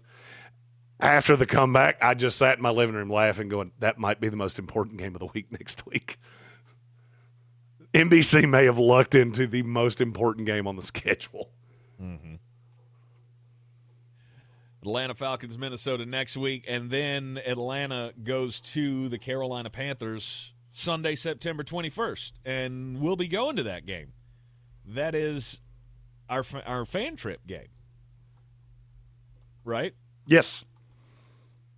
Atlanta Falcons 21st. At the Carolina Panthers, and we have we do have some all-inclusives for that. Depends on where you want your seats. If you just want to get in the building, it's about $200 for the seat itself, the seat on the bus, and all the food, drink, tailgate experience, all those good things. If you want better seats, we can negotiate that. I just have access to stuff with the Carolina Panthers that I don't really have with a lot of other people. There's a handful of colleges, the Panthers and the Falcons. Yeah. That's who I can really do all-inclusives with. I wanted to do one with Clemson, and then they sent me a number, and I went, come again? Are you sure you didn't miss a decimal point there somewhere? The Eagles Living the Dream Tour rolls on. Coming up this week, I'll be going out to Western Carolina for the whiteout game at Whitmire. We'll be out there Saturday afternoon enjoying some catamount football, so be looking forward to looking for the social media updates on that this Saturday. And then the next week, it's on to the Carolina Panthers and the Atlanta Falcons. You're in the Sportsocracy, and this is ESPN Asheville. ESPN Asheville. Clear. Thank you. Your mountain weather forecast. Now, summertime kind of peeking its head around the corner as more 80-degree temperatures are coming back here this week. Beauty of an afternoon today, not there yet, sunny 75. Tonight, clear, mid-upper 40s with some patchy fog by morning. Wednesday, those areas of fog will go away. We'll have sunshine and warmer 77 Thursday and Friday. Here comes the 80-degree warmth each day, at or above 80 by a couple degrees, and mostly sunny. From the weather. All right, we're back at like 02. Sponsored by AutoZone. Get in the zone. Starting Stronger starts at where they've got battery solutions in the form of free battery testing, free battery charging, and replacement. Batteries that fit your needs. That's what makes them America's #1 battery destination. Get in the zone. AutoZone. Having insurance isn't the same as having State Farm. It's like wanting a psychic that helps you, but getting one that just ruins surprises. I see the season finale. Steve's the killer. Well, that's ruined. Don't settle for just any insurance. Like a good neighbor, State Farm is there. This is the story of the one. As a custodial supervisor at a high school, he knows that during cold and flu season, germs spread fast. It's why he partners with Grainger to stay fully stocked on the products and supplies he needs, from tissues to disinfectants to floor scrubbers. All so that he can help students, staff, and teachers stay healthy and focused. Call 1-800-GRAINGER, click Grainger.com, or just stop by. Grainger, for the ones who get it done. I'm Mark Starling, and this Medical Minute is brought to you by Harris Regional Hospital. September is Healthy Aging Month, a time to inspire older adults to improve their physical, mental, and social well-being. At Harris Regional Hospital, they realize that many aspects of your health will change as you get older. While these changes might seem scary, there are things you can do to take charge of your health and well-being. First, get moving. Aim for about 150 minutes of activity each week and try to hit 8,000 steps a day. Second, fuel your body with healthy foods and don't forget to stay hydrated. Third, stay social. Join a local club, volunteer, or even take a fun new class to help keep your mind and spirit engaged. And finally, be proactive. Schedule your regular checkups with your primary care provider and take your medications and vitamins as prescribed. Healthy aging is all about staying active, connected, and proactive. Prioritizing these simple habits is crucial in navigating age-related changes and preventing common health issues for older adults. Happy Healthy Aging Month from Harris Regional Hospital. I'm Coley Duffy. I'm Cody Ward. And we're the Chainsaw Brothers. Actually, we're cousins. A few days after Helene, we was in the driveway having a couple beers, waiting on the power to come back on. And we heard so many people calling, needing trees removed, and couldn't afford it. So I called my dad to borrow a chainsaw, and over the next few months, we cleared trees for our neighbors. Our business was born out of wanting to help Western North Carolina get back on our feet. We are fully insured and licensed. We keep our promises, meaning if we say we're going to be there, we'll be there. In these parts, we live how we were raised. When you call the Chainsaw Brothers, you're not a customer, you're family. We're good at what we do, and we do it for a reasonable cost. For all your chainsaw needs, call the Chainsaw Brothers. 828-316-1013. Or find us on Facebook. See how we treat our family. Are you still covered up with storm damage and debris? Call us about our daily rates at 828-316-1013. That's 828-316-1013. We're the Chainsaw Brothers, and with our neighbors, we are Western North Carolina strong. Woohoo! Clarissa sells WNC as the #1 team in Buncombe County. We have the customer service experience to assist you in achieving your real estate goals. Our team offers something that 90% of listings in our market won't have, Zillow Showcase. Check us out at clarissasellswnc.com. Halloween is the place to be on Saturday, September 13th, as WCU football takes on Elon as we white out Whitmire, courtesy of Ingalls, 99.9 Kiss Country, Star 104.3, and ESPN Asheville. The first 5,000 fans will receive a free whiteout shirt. You ever poop your pants in the hallway and then watch somebody walk through it? Run. Advanced ticket sales start at just That was a weird $18 thing for me to sit back down to. I think Eddie Fox puked a little bit. 100-34, go WCU. Go Cats! This is J.W. Whitley. Like he was walking down the hallway and it was like Bugs Bunny with the pie on the windowsill. And the community that we serve. To do better, be better every day. That's the Parks That's a horrible Promise. analogy. Experience the Parks Promise today. I hate that you gave it to me.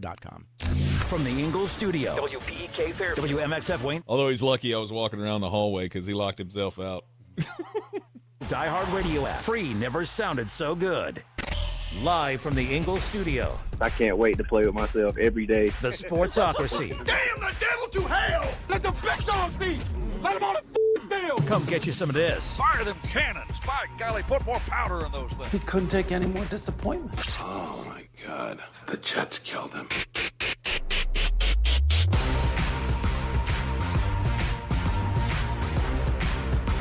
It is ESPN Asheville. This is the Sportsocracy, and we are live coming to you from the Ingles studio and the NFLDraft.net Mullet Manor on his final show before the big sales trip coming up this week.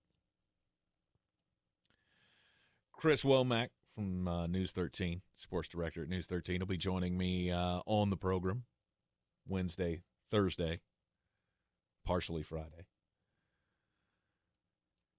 as Jeremy will be out networking, quote unquote. I'll have some beach bangers on Friday. Have no fear. Beach bangers, I like it. The old beach bangers. To get I plan on throwing some Beach Boys music back behind it. Okay. Because this is a good week of college football. I'm not going to lie. I specifically said Saturday we're teeing off early. So I don't know what shenanigans you have planned, but I need to be back in front of a TV. Maybe at the Chubby Buddha for some football. The Chubby Buddha. It's a bar on the island. Okay. All right. That sounds like a fun establishment. It is a great place to get a beer to score. For sure. Well, hopefully you'll just pick up the beer. That's the biggest hope that you can have. If you pick up anything other than a beer at the Chubby Buddha, you're going to have a rough tomorrow. I actually think that's on the door. I think it's the tagline. Only thing you should be picking up here is checks. The Week 2 NFL Power Rankings roll on here on a Power Rankings Tuesday in the Sportsocracy. We are up to number 17. The Cincinnati Bengals. And I call them that because their offense was a little chintzy. A little bit. It was pretty gross. Just like their chili. I don't mind spaghetti chili, but I mean, it's not as good as mine. I am actively making a pot of chili right now. But it's fine. Mm-hmm. Kind of like Cincinnati's defense. It was fine. The thing that bothers me is, why was your offense so bad? Does Joe Burrow hibernate in the offseason? And he just comes out and he's terrible in week 1. I will never – this is one of those, great mystifying things of how is a quarterback this good, this bad in September? And I'll be honest with you, one of my favorite upset picks of the week is Jacksonville to beat them in Cincinnati this week. Really? I can't get away from it. It feels like Bugs Bunny with the pie on the windowsill. It's just come to me. It has been since 2021 that the Cincinnati Bengals did not have a losing record after 3 games. That is insane. And you can't continue to do that. You can't continue to just start that way. And who's shocked that was the last time that they made a run in the playoffs as well. It was 2021.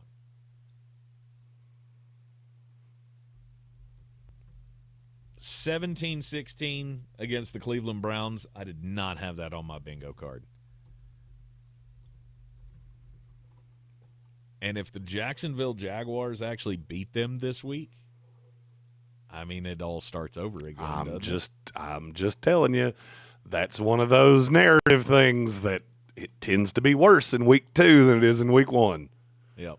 Go back and check the books and tell me I'm wrong. If you remember, they lost to Cooper Rush in week 2 a couple years ago. Mm-hmm. That they did. I'm not – Cincinnati's one of those teams I'm just going to place them where they go, and we're not going to talk about them because, frankly, I don't care what they do until October. This is a fictitious team. This is like Shaggy and Scooby. We're going to pull the mask off, and it's going to be the professor. I don't know, and I don't care. Moving on. Moving on to number 16. I probably should know who 16 is if I try to the Arizona Cardinals. I can't help how much I like Arizona. And I get it. New Orleans kept it close. You're not wrong. It's early in the season. That's a young, developing team. Their quarterback had the scoots. There were a lot of things not going their way. But you won. Mm-hmm. You also discovered that Trey Benson probably should have had a role on this team long before he did. I think Tank's been screaming that since the minute he was drafted here, and they finally heard you. Well, I mean, I've been waiting for the James Conner fall off, which, you know, I mean, as you've said time and time again, James Conner is not sexy. There's nothing cool about James Conner other than, you know, the cancer story, right? And we're like 6 years past that. That was a fun story when he was in college. First year in Pittsburgh. Since then, he's been one of the most unentertaining running backs in all of football. Trey Benson's got pop.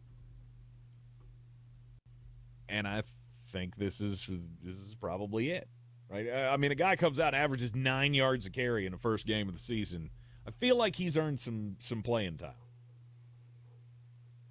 You got to get him more involved because I'm really not a fan of any other of the weapons on this team outside of obviously the tight end, right, and MHJ.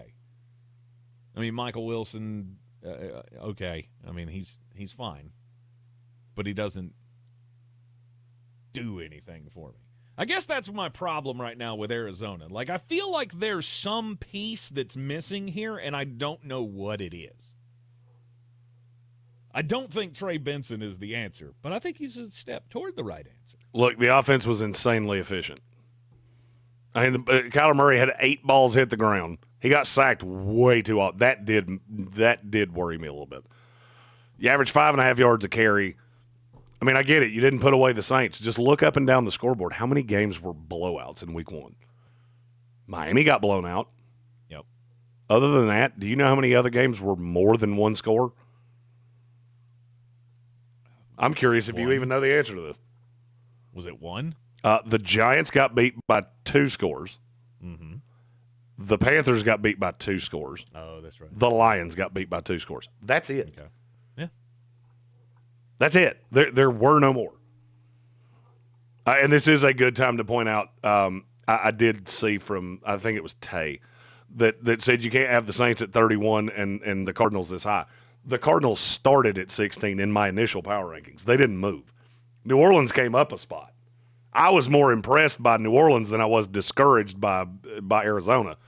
But you got to understand where they started. I was higher on Arizona than practically anybody else to begin with. Mm-hmm. I don't hate the Saints. I just don't think you have enough players. And frankly, for your sake, I would want to be bad.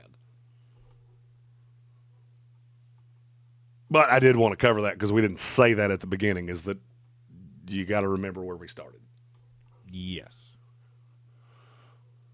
And if I had that graphic, I would throw it up on the screen, but I don't know where it is. So misplaced that one. It's on this computer somewhere. You remember the thing I said of my download folder is not going to have 9,000 things in it? Yeah, it lasted about 2 months. And now it's a pit of misery. Right. All right, number 15.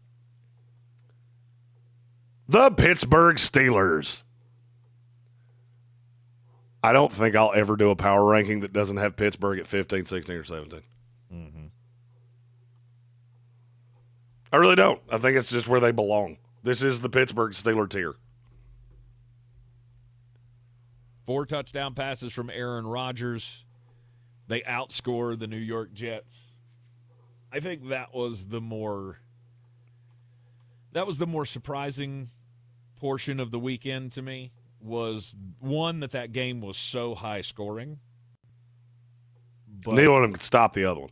But that was it. I thought Pittsburgh's defense was better than that. I mean, I thought the Jets was too, but we've seen from them over the last couple of years that, you know, they've struggled a bit. The Steelers were completely one-dimensional. Aaron Rodgers got hit 1 billion times. The problem was the Jets had just massive blown coverages. I'm not going to overreact because that was an Aaron Rodgers revenge game. There were a lot of Jets that said they were coming in really hot. I will assess more on Pittsburgh across Seattle, New England, Minnesota. I think that is 3 games where they are punching in their weight class. The Jets were punching up. They were at home. I'm not going to put too much into 1 week.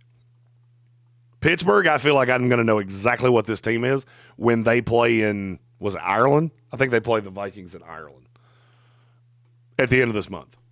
Mm-hmm. When we hit October, I feel like I'm going to know exactly what Pittsburgh is. All right. Right now, they're the number 15 team in the Week 2 power ranking. Tresner in our YouTube chat said, you really don't think the Steelers' defense is good. Here's what I can tell you. Without Derek Harmon, they were not good on Sunday. Justin Fields and the Jets got everything they wanted. They fumbled a kickoff. If it's not for the fumbled kickoff, I'm here to tell you the Pittsburgh Steelers would be 0-1. Mm-hmm. That was Tresner. That was a response to Gambit fan that asked Tank, why on earth would you think that the Steelers' defense is good? Well, I mean, they've got some players. I know it's not perfect. They have 2 pass rushers, and Jalen Ramsey is there to make a play every now and then. Mm-hmm.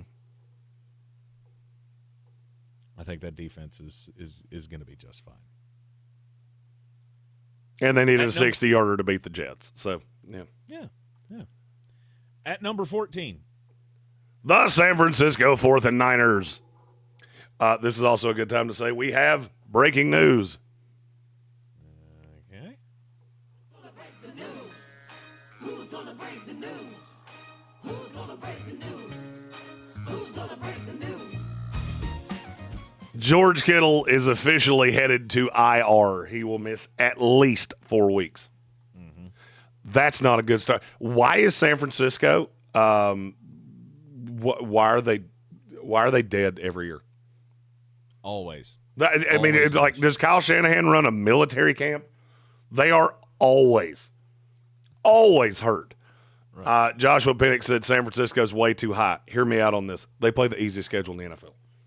San Francisco is not a good team. And if we're going talent, see, when I do power ranks, I have to kind of take everything into account. San Francisco's going to win 10 games whether they're good or not. They just are. Because they play a cooking school, a barber college. I'm pretty sure there's an all-girls school in there somewhere. They don't play anybody. And so as long as they have Christian McCaffrey and Ayuk comes back in week 6 and Kittle's back in week 6, they're going to keep winning games. They're just not a good team. They'll go into the playoffs and get smacked in the face by anybody that's any good. But they don't play many of them throughout the course of the year. They play the teams in division. Outside of that, there's not anything on that schedule. Problem is, are you going to drop some games that you're supposed to win because, I mean, you're constantly mired in injury? Well, I mean, look, if they get DMP dead again, which San Francisco does love to do, then maybe this evens out. The problem that I have is, okay, these games that they're going to play without Kittle, you play the Saints in one of them, you play the Jaguars in one of them, you'll get the Cardinals, but that game's at home, and you have to go to the Rams. Mm-hmm. But are you also playing without? I mean, if you come out of that 3-2, you still have a game with the Falcons. You still got one with the Giants. You still got one with the Panthers, the Browns, the Titans, the Colts, the Bears. I just got to 10 wins, and never at any point did you beat a team that I think's any good. You steal one win against the Cardinals, and all of a sudden you're a 10-win team. Right. I just it's hard for me to fathom how this team's not going to win 10 games. Mm-hmm. They have ousted Jake Moody. He has been released. That's probably good for a game right there. Just only because you have a kicker that can make one from further than 28 yards. Maybe. I mean, we haven't seen who they're bringing in yet. So. I don't care if they bring in Stevie Wonder to kick field goals for them. He will be better than Jake Moody. No, they're bringing in who'd you say? Sergio Romo? No, he's a pitcher. Parker Romo. He was going to Atlanta. Is he related to Tony Romo? I have no idea. Okay. I also don't know if he's related to John Parker Romo that played quarterback. I don't know. It's a lot of Romos. It's not a common last name. They probably kin somewhere. True. I'll bet you one of them's uncle borrowed a chainsaw from one of their other uncles. I have no idea. Brock Purdy, he may miss this week. They can still beat the Saints with Mac Jones, though. You say that with no Kittle and Mac Jones, that game's closer than it should be. That Saints team is veteran, and that helps. Mm-hmm. That does help. Because I cannot emphasize this enough. I think San Francisco is a terrible football team, and they're going to win way more games than they should. Mm-hmm. And I want nothing more than the Saints to kick them in the jejunum on Sunday. So you can drop them down to 24 next week instead of number 14. Tay said, I hate the Saints. No, I hate the 49ers. And I'll admit it loud and proud because they're one of those teams that dupe people every single year. Kyle Shanahan's like a close-up magician. I mean, he's sitting here doing card tricks while he's trying to touch your girlfriend's butt. Like, they are terrible. They're awful. God, I hate the 49ers so much.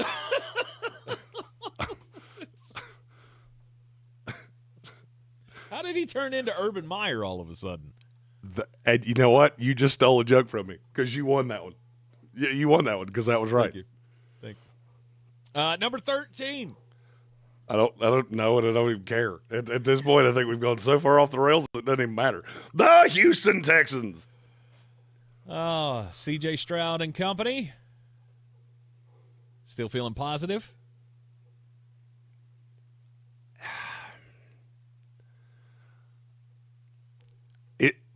Is it weird that it seems like I have the 49ers and the Houston Texans right here together all the time? Is that untoward? Because I'm stuck on what Chris Womack said the other day of if Alabama were to fire Kalen DeBoer, D'Amico Ryans is the one that he would want. Mm-hmm. Are you sure? Because D'Amico Ryans does not appear to be able to hire an offensive coach to save his life.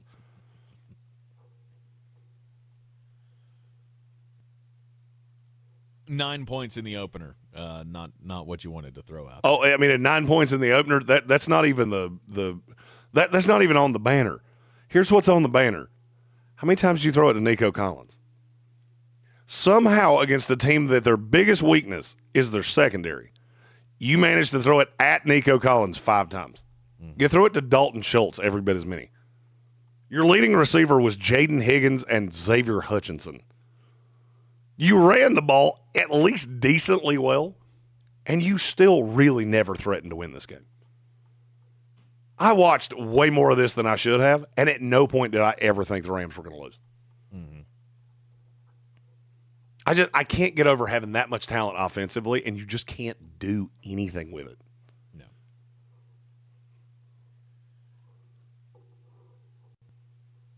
C.J. Stroud and the Houston Texans get their shot at a win on Monday night against the Tampa Bay Buccaneers. That is the opener of the Monday night doubleheader in week 2 of the NFL season. You're in the Sportsocracy, and this is ESPN Asheville, 92.9 FM, 880 AM, and 1400. Power Rankings Tuesday rolls on after this. Our 2025 iHeartRadio. Clear. Presented by Capital One. September 19th and 20th at T-Mobile. Do you want to do the DraftKings read? Yeah. Limited tickets still available at AXS.com. Since I'll do the rest of the week by myself. Oh, and the iHeartRadio Music Festival. Tech that hits different. Can your gear keep up with the beat? Lenovo PCs are built for creators, dreamers, and fans who don't hit pause. Visit Lenovo.com for the latest in AI PCs and game-changing tech. The free iHeartRadio app has over 100 commercial-free stations waiting for you to explore right now, like Alt 2K. A commercial-free look back to alternative from the 2000s. It just takes some time, little girl in the middle of the ride. With Foo Fighters, Weezer, Linkin Park, Green Day, the Red Hot Chili Peppers, and more. Just open the free iHeartRadio app, search Alt 2K, and make it your next preset. iHeartRadio. Sure, you know Appalachian Motor Coach is the official shuttle sponsor of the Living the Dream Tailgate Tour. But did you know that they can get you anywhere in style? Weddings, bachelor or bachelorette parties, corporate gatherings, family reunions, Appalachian Motor Coach makes the ride part of the fun. Luxury seating, climate control, and none of the stress of parking or driving. Appalachian Motor Coach gets you there relaxed, on time, and ready for the party. For more information, visit them at AppalachianMotorCoach.com. Appalachian Motor Coach, the best memories start on the ride. Bear Smokehouse Barbecue in Asheville has two things that all Sportsocracy fans crave: bold flavors and big portions. Oh, yeah, and they've got the balls. Bear's famous bear balls are packed with mac and cheese, pulled pork, cornbread, and deep fried and then topped with bacon and cheese sauce. This is the place to be. Live music on Saturdays and the first Sunday of every month. They partner with the Guitar Bar to host Mr. Jimmy's Barbecue Blues. Bear Smokehouse Barbecue in downtown Asheville and South Asheville. Cullowhee is the place to be on Saturday, September 13th as WCU football takes on Elon as we white out Whitmire, courtesy of Ingalls, 99.9 Kiss Country, Star 104.3, and ESPN Asheville. The first 5,000 fans will receive a free whiteout shirt. Come early and see one of the best traditions in FCS football, the Freshman Run. Advanced ticket sales start at just $18 for adults, $13 for kids. For tickets, visit catamountsports.com or call 800-34-GO-WCU. Go Cats!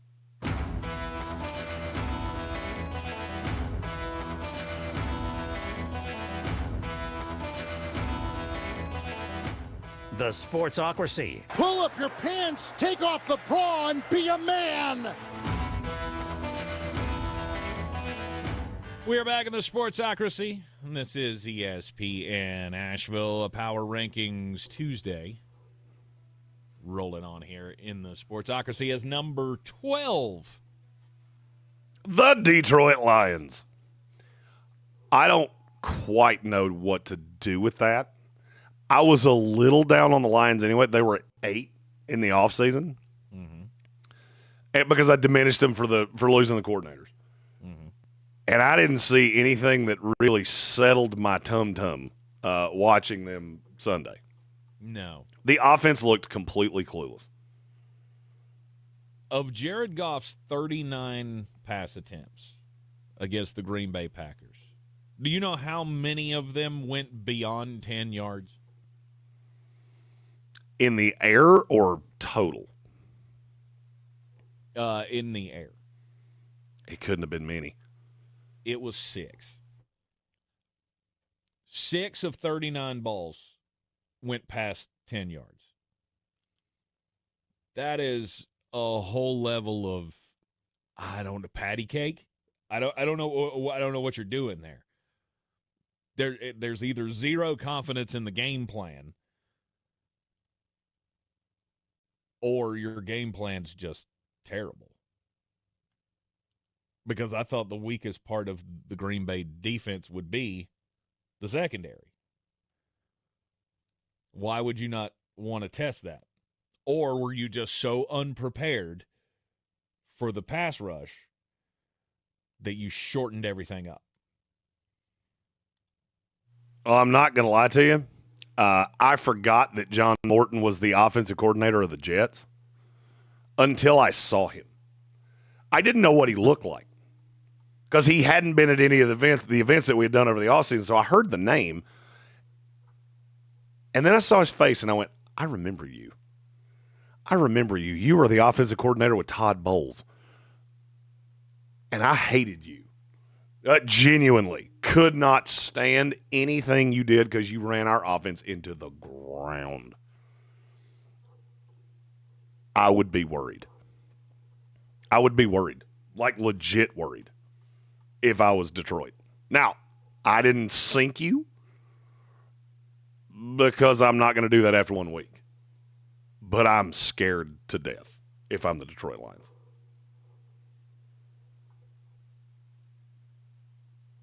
We get the Bears next week. That's a litmus test game for sure. Mm-hmm. And you better figure something out because you get the Baltimore Ravens after that on the road. And that's not going to be fun. Nope. And you have a Baltimore team that's already lost a game that they shouldn't have, which is going to make them even angrier. And that's a Monday night football game all the lights on, all the pressure on, and you better hope you pick one up against the Bears. We have a super chat before we move on to number 11. The money, money, money. All about that money, money, money. I do this for my hustle. It's from Randy L. He asked, are you worried about Clemson at all, Jeremy? No, I'm not. Can they beat Florida State? Sure. Can they do it twice? I don't think so. And I'll be honest with you, I'm going to be on Georgia Tech this weekend. I don't buy Cade Klubnik at all. And I think Lincoln Riley is so in over his – or not Lincoln Riley, his brother. Garrett Riley is so far in over his skis that it is pitiful. So you are worried about Clemson for themselves. You're not worried about them for Florida State. As a Florida State fan, I am not worried at all. I watched what the sixth best team in the state of Alabama just did to them. I'm not overly worried. It's still funny to me. I thought it was a typo. When I was flipping through on Saturday, I thought it was a typo. Like, there's no way that Troy's up 16-3 at the half. I know. There was indeed. They played that poorly. There was indeed a way. There was every single way. Number 11. The Tampa Bay Buccaneers. You should have lost. Should have lost that game. And in pure Todd Bowles, Baker Mayfield, Tampa Bay Buccaneer fashion, you found a way to steal one. Young Hui Koo helped you out with that. Because that easily should have gone to overtime. The Atlanta Falcons dominated that game defensively. Early on. And you saw every bit of what Jeff Olbrich was talking about in the offseason. Of, we brought in these dudes in the draft, and we are going to be super aggressive. And they were. And it worked up to a point. And then, again, Falcon's going to Falcon. Last 2 minutes of the game. Well, inside 2 minutes of the game, in 1 minute, you allowed the touchdown pass to Emeka Egbuka. And you gotta go find a kicker that can close you out games. Yeah, it's if I'm Tampa Bay, the thing that would make me so nervous is the schedule. Because I already said what I said about Atlanta's schedule. Now go look at Tampa's. You go to the Texans this week on Monday Night Football. Then you get a Jets team that's not going to be fun because you get Sauce Gardner on Mike Evans. Yes, Emeka Egbuka. Play him. I cannot say this emphatically enough. Play Emeka Egbuka in week 3. But then you go Eagles at the Seahawks, 49ers when they should be back to healthy, at the Lions, and the Saints, the Patriots, at the Bills, at the Rams. That's a lot of good teams going in with Baker Mayfield and Todd Bowles. Now, the last 5 weeks of the season could not be easier. You get your sweetheart at the end of the year. The thing that would worry me if I'm Tampa Bay is if you lose a few of these games early, not even the toss-up games, the game with the Lions, the game with the 49ers, the game with the Seahawks. You lose a couple of those games, you can lose the Falcons. They can be so far out in front of you that you can't catch them. You do have a leg up because you just beat them, but they do get a chance at you. They get a chance at you, and it always makes me nervous when I think you have an inferior quarterback and an inferior coach. Your one saving grace is that I can say that about every single team in this division. Very true. Speaking of inferior quarterbacks, number 10. The Denver Broncos. I didn't, as I watched Denver on Sunday, I didn't in a million years think that I would have them this high. And then I did. Because, it's shocking how many of these teams in the meaty clackers that I'm just looking around going, it's fine. It's fine. I don't feel great about it, but It's fine. Mm-hmm. Well, the Broncos are no different. The Broncos are a really good defensive team. The Broncos also have Bo Nix. And I'm sorry, Bo Nix Bo Nix scares me to death. Because you know what I saw of Bo Nix on Sunday? A team that had watched him all offseason, and they figured out, there's really a way to mitigate this. You're not going to run on me. Come hell or high tide, you are not running on me. And I'm going to make you sit in there and try to beat me throwing. Because I don't think you can. And obviously it didn't burn you against what I think is a terrible Tennessee Titan team. Mm-hmm. But you go up against a team that can hang with you. Well, I mean, they did, didn't they? I mean, for all intents and purposes, the Tennessee Titans hung with them. They didn't, though. If you watched that game, you never actually thought there was a chance that Tennessee was going to win that game because you didn't believe they'd get in the end zone. Even if you get inside the 25-yard line, I have no belief that you can score. Mm-hmm. But then you look at what Denver gets for the next 4 weeks. I mean, you get at Indianapolis, which is not going to be fun. Then you go to the Chargers. You get the Bengals that they got 2 receivers. You know, Pat Surtain can deal with one of them. He can't deal with both of them. No. And then you go to the Eagles. That is a gruesome way to start the season. And you're playing in, to me, the best division in football. Right.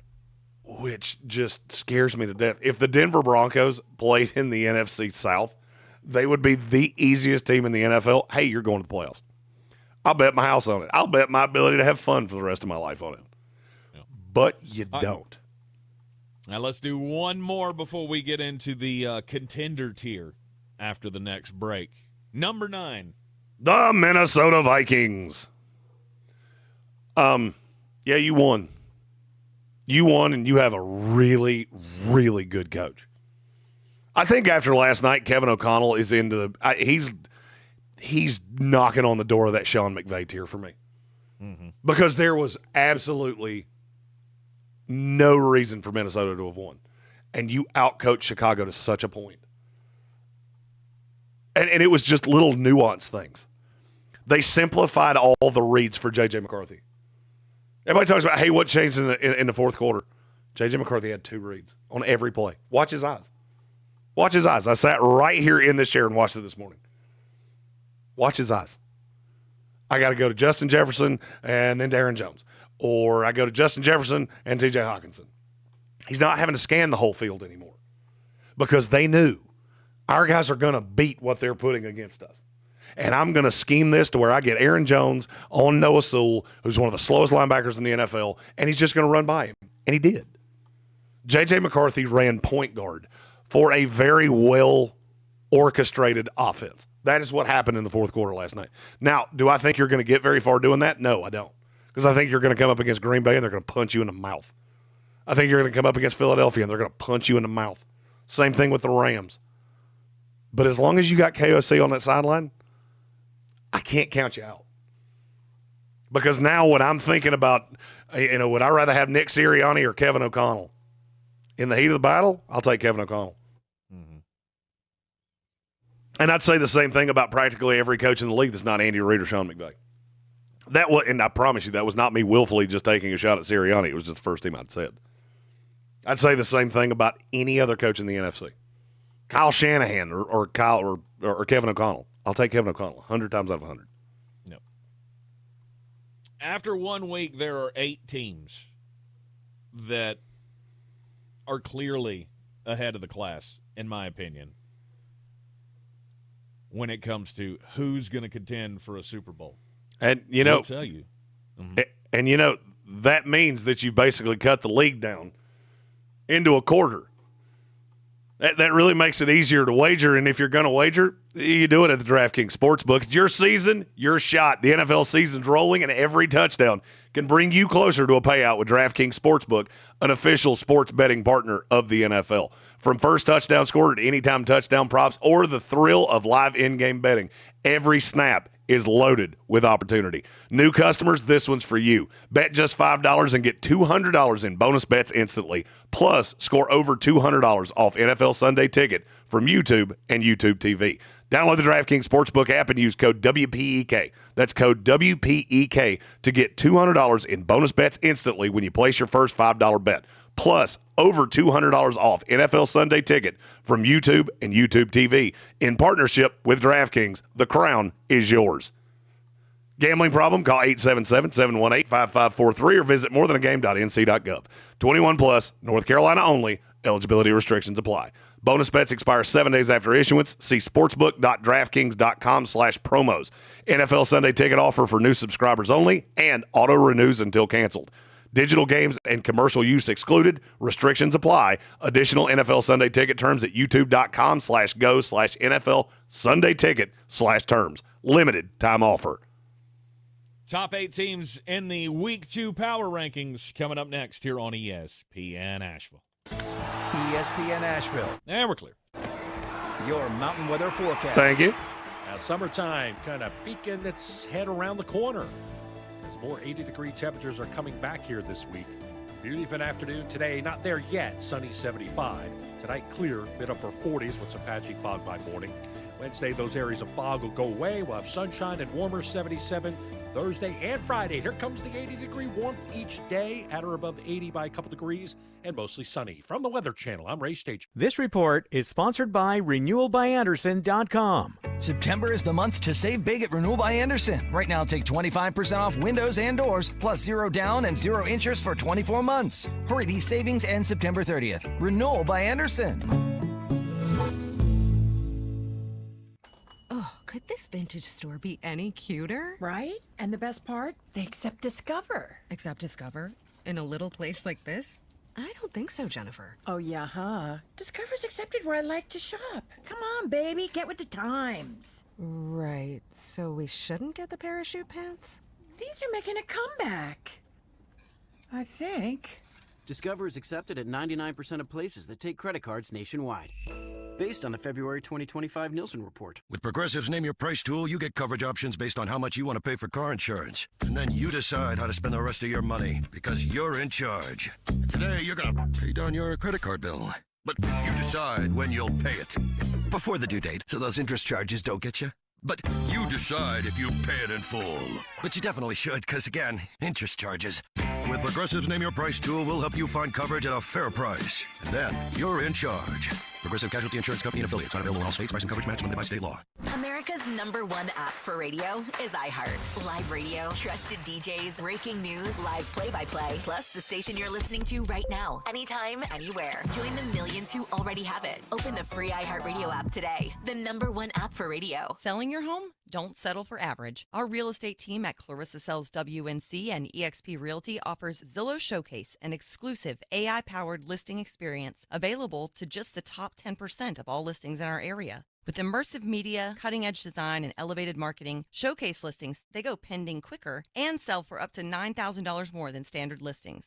Ready to stand out in a crowded market? Give our team a call today, 828-774-6343, because your home deserves the spotlight. This is J.W. Whitley, General Manager at Parks Ford of Hendersonville. Our value of commitment. Committed to you as our customers and the community that we serve. To do better, be better every day. That's the Parks Promise. Experience the Parks Promise today at parksfordhendersonville.com. Clarissa Sells WNC is the #1 team in Buncombe County. We have the customer service experience to assist you in achieving your real estate goals. Our team offers something that 90% of listings in our market won't have: Zillow Showcase. Check us out at clarissasellswnc.com. This is where it starts, where your story begins. This is the trail you blaze yourself. And step by step, you get stronger, faster, better. This is where it starts. How will you finish? Ingalls, we're with you every step of the way.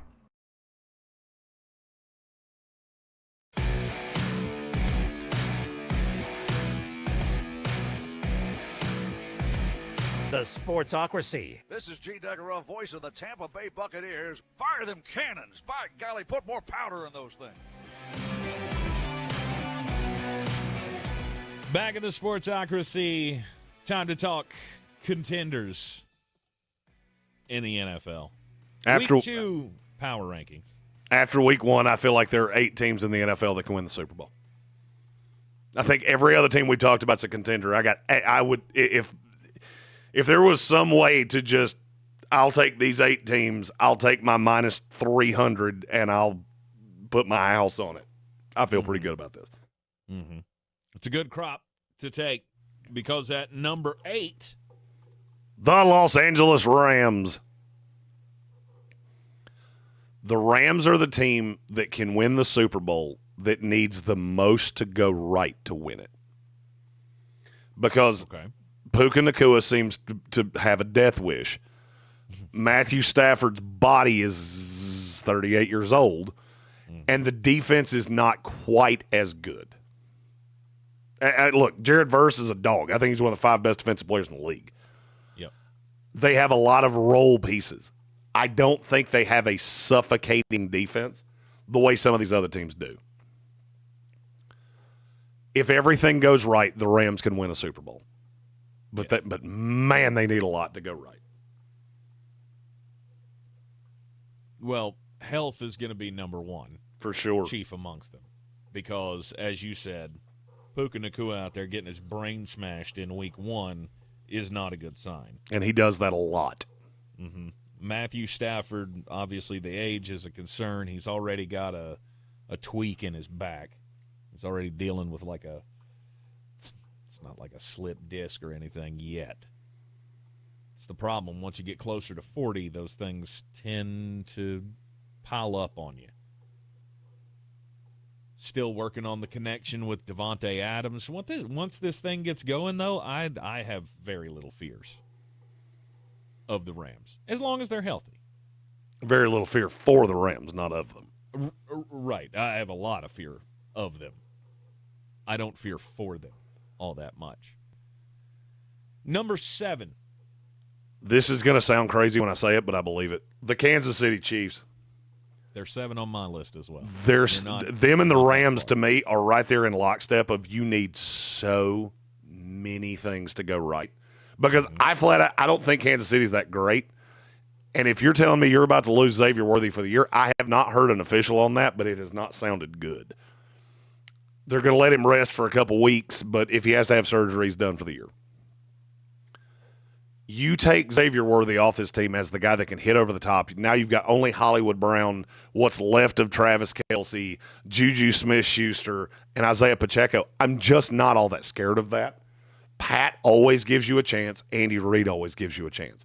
The Los Angeles Chargers punched you in the mouth. And I at no point thought you were going to beat them. I don't know if you did. I didn't. I did not. I did not think that they were going to beat them. I mean, I don't know about never thought about it because it never even crossed my mind. Really, when they have a lead in the fourth quarter, you thought this was they were gonna blow it. Kansas City didn't have a lead in the fourth quarter. Oh, I thought they were up. No, the Chargers. The last time the Chiefs led the Chiefs actually never led in that game.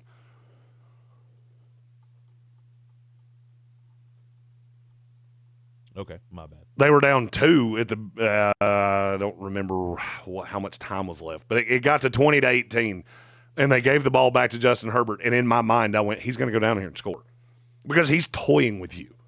Mm-hmm. Because you can't stop him. You don't have anybody that can get to him. He got sacked 3 times, and that was, oh, by the way, with a running game that couldn't do squat. Mm-hmm. It felt like Jim Harbaugh was out there trying to prove a point, and he did. To me, Kansas City needs a lot to go right. It can still happen. It can still happen. But they need a lot. Mm-hmm. All right, let's go number 6. The Washington Commanders. There's a big jump from 7 to 6 for me. 7 and 8, I'm not going to lie to you. I'm giving you the benefit of the doubt because of your coach or your quarterback. Actually, both your coach and your quarterback. Washington is counting on a lot of young guys, and they're counting on the defense to be what they were against the New York Giants, and I think they can be. It's just a lot of moving pieces. That being said, I ain't betting against them. I'm not. I think that team is so good, and with Bill Karofsky Merritt, which this is my new favorite name in the NFL to say, if they can run like that, they are going to be really hard to stop. Yep. Because I need you to understand, they beat the brains out of the New York Giants, and Terry McLaurin was largely irrelevant. That's one of the best receivers in the NFL. And it would be easy to forget he was even on the field for an extended period of time. But we'll find out much more on Thursday. That's two of the three best teams in the NFC. That could be an NFC championship game, and I wouldn't be surprised in the least. It could be. Number 5. The Baltimore Ravens. Yep, you lost. You lost a game that was pretty much inexcusable to lose. I do feel like people are forgetting the first 57 minutes of that game, though. A lot like I said about J.J. McCarthy, you're forgetting the first three quarters. You're forgetting that for 57 minutes, they punched Buffalo directly in the face. Yep. They ran it down their throats, and they looked borderline infallible. And then they choked it away. That doesn't change the fact that team's really, really good. The reason they're at 5 and not higher, it scares me to death that you can't close a game. Scares me to death because I don't know how you're going to beat. I mean, I'm looking at the list of quarterbacks here in the top 8. You got to beat some real good quarterbacks that you're going to hand the ball too late. And it's in the back of my head that this defense, they fall apart in situations like this. So I can't have them higher than 5. I had a lot of people ask me, do I still feel confident about Baltimore winning the Super Bowl? I don't really feel any less confident than I did. There's just a nagging thing in the back of my head going, man, they don't close games well. All right, and number 4. The Buffalo Bills. Same thing I said about Baltimore in reverse. You seem to be forgetting the first 57 minutes where your defense was an absolute sieve. Now, you're playing one of the best teams in the NFL. Your schedule's not overly daunting. You know, look, if you're Buffalo, they don't play another game that I think they could lose until maybe in Atlanta.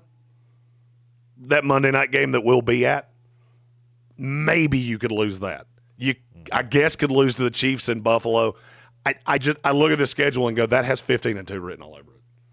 15-2, 14-3, number 1 seed in the AFC. Everybody has to go through Buffalo to make it to the Super Bowl, which is what you wanted. Number 3. The Philadelphia Eagles. Am I supposed to be impressed by what you put on the field? No. Everybody says, oh, you hate Nick Sirianni, you hate the Philadelphia Eagles. The fact that I have them at 3 is a gift because they were not the third most impressive team I saw. But I know how good that roster is, and I know Howie Roseman's not going to sit around and allow deficiencies to be deficiencies for long. Right. Number 2. You want to take a guess at who it is? I mean, I know who it is. I'm looking at the list. Oh, that's right. You did have the list. The Green Bay Packers. That's a lot. You still have Jordan Love. I mean, look, I was super impressed. You beat the bejesus out of the Detroit Lions, but you still have Jordan Love. It is what it is. I don't buy into Jordan Love. I love your defense, and I think what you're going to see out of Micah Parsons as he gets acclimated, Green Bay is going to be really, really tough. But they're not my number 1 team, and I told all of you I was doing this. Yep. Number 1. Go, Chargers, go! My number 1 team in the NFL right now is the Los Angeles Chargers. And I'll be honest with you, I'll die on this hill. Yeah. You name me a team in this league that has a defense that good, a coach that good, and a quarterback that has that high of an upside. Because here's the thing. You want me to tell you what the differential between the Packers and the Chargers was? Justin Herbert. I get Justin Herbert. You get Jordan Love. I've seen him be an absolute disaster. And he was fine. Jordan Love was fine in week 1. I didn't think he was special by any stretch, but he didn't have to be. And I do keep going back to, and I apologize. I think his name was Joshua, something like that. Jordan Love does not have to be a top 10 quarterback for the Green Bay Packers to go to a Super Bowl. You're 100% right. You're 100% right. Here's the problem. It's the comma of I think he does have to be a top 10 quarterback for you to win one. And I'm right now, if I've got the Chargers and the Packers going up against each other, I'll take Justin Herbert over Jordan Love. But it was close. And I'll be honest with you, 1 and 2 was way closer than 2 and 3 was. Because every other team, I saw a massive deficiency. Some of them are coachable. Some of them are young. Some of them are we can develop it over the course of the year. Some of them are just problems. The Buffalo Bills have a defensive problem. The Philadelphia Eagles have a problem on one side of that defense. And if they can't get home consistently, it's going to be a problem. But they got a lot of bullets to throw at this. The 2 most impressive teams that I saw in week 1 were the Green Bay Packers and the Los Angeles Chargers, and it wasn't all that close. Can't argue with that. You're in the Sportsocracy, and this is ESPN Asheville, 92.9 FM, 880 AM, 1400. Jeremy, enjoy your business trip. Don't get too sunburned out there on the beach. I'm going to try. I mean, after Go Chargers Go, I'm pretty sure I'm not going to be able to talk tomorrow. So it'll be really peaceful for everybody else because I think I'm going to be a mute with a dry erase board. We'll still be talking sports here in the Sportsocracy on ESPN Asheville tomorrow. A Womack Wednesday, and Chris Womack, sports director for News 13, will be joining me the rest of the week here in the Sportsocracy inside the Ingalls studio. We'll see you back here tomorrow at noon. Your mountain weather forecast. Now, summertime kind of. All right, you're clear. Head around the corner as more 80-degree temperatures are coming back here this week. Beautiful afternoon today. Not there yet. Sunny 75. Tonight, clear, mid-upper 40s with some patchy fog by morning. Wednesday, those areas of fog will go away. We'll have sunshine and warmer 77 Thursday and Friday. Here comes the 80-degree warmth each day, at or above 80 by a couple degrees, and mostly sunny. From the Weather Channel, I'm Ray Stage. This report is sponsored by Lowe's. At Lowe's, save on job site supplies with My Lowe's Pro Rewards. Eligible members enjoy volume discounts on qualifying orders through a quote of $2,000 or more. Offer can't be combined with any other discount, contract, and or special pricing. Exclusions, more terms, and restrictions apply. Details at Lowe's.com/terms, subject to change. Big news, Asheville. Clover CBD has opened a brand new dispensary at 8 Weaverville Road in Woodfin. Clover CBD is locally owned, community focused, and dedicated to providing premium hemp products at affordable prices. And here's the best part. Radio listeners get 20% off one in-store purchase, plus a free gift when you mention this ad. Offer valid once per customer through the end of October. Stop by their new Woodfin location today or visit clovercbd.com to learn more. That's clovercbd.com. Jake from State Farm. I just beat my running PR, so I'm celebrating. Keep celebrating when you bundle and save with the State Farm Personal Price Plan. Like a good neighbor, State Farm is there. Prices vary by state. Options selected by customer. Availability and eligibility may vary. This is the story of the one. As a custodial supervisor at a high school, he knows that during cold and flu season, germs spread fast. It's why he partners with Grainger to stay fully stocked on the products and supplies he needs, from tissues to disinfectants to floor scrubbers. Also that he can help students, staff, and Okay, teachers I stay made it. healthy I and can still focused. talk. Call 1-800-GRAINGER, click Grainger.com, or just stop by. Grainger, for the ones who get it done. Almost 1 year ago, Bear's Smokehouse Barbecue became the home of World Central Kitchen and served over 1.5 million meals to folks who needed it after Hurricane Helene. On Saturday, September 27th, from 7 to 11 a.m., Bear's Smokehouse Barbecue invites everyone to rise and brunch. A chance for us to reflect and reconnect over some hearty breakfast bowls and mimosa flights. Saluting our collective resilience and generosity, Bears knows the best is yet to come. I made it, Get and I your can still tickets today talk. at BearsBBQ.com. That's a win. When everything else went dark, we're going to be okay. there was WWNC. We are. God bless you. We are going to be okay. Connecting Western North Carolina to the world through Helene and through today. This is News Radio 570 WWNC. Sometimes. All right, brother. I'm headed to Pack. Hopefully, I don't sign you up for anything else that'll put you in the hospital on this trip. Smile to our faces. No worries. We just added 2 that I don't know. I know nothing about them. So, who knows? There's no telling who these 2 people are. Ingalls. Oh, to your party? Yep. Mountain Graphics and Sports have Our teamed insurance up guy under a dropped new out at the local last owner minute. to serve our community with the And somebody finest else dropped out. custom One of the apparel Charlotte and guys. unique branded I items can't at remember which the one he best was. price. Mountain Graphics and Showtime Sports can customize whatever you, your team, or your local group may need with high-quality screen printing, embroidery, and laser engraving. Visit mtngraphicsavl.com or Showtime Sports. But I'll try not to sign you up for anything that'll kill you. Right on. I appreciate it. Yeah, man. Do you what did you need from me before I got out of here? I got to cut some. ESPN Asheville, broadcasting from the Ingalls studio. I got to cut some stuff tonight when I get back. And make us your. Can you make me a Carolina graphic that is another one of those? Give me your. I don't know. Tell us your best Keenan memory or something like that. And we heard so many people calling needing trees removed. And we'll do the completely subjective ticket winner for 2 tickets to the Richmond game on Saturday. Want to help Western North Carolina. All right, hold on. Back on our feet. We are fully insured and licensed. We keep our promises, meaning if we say we're going to be there, we'll be there.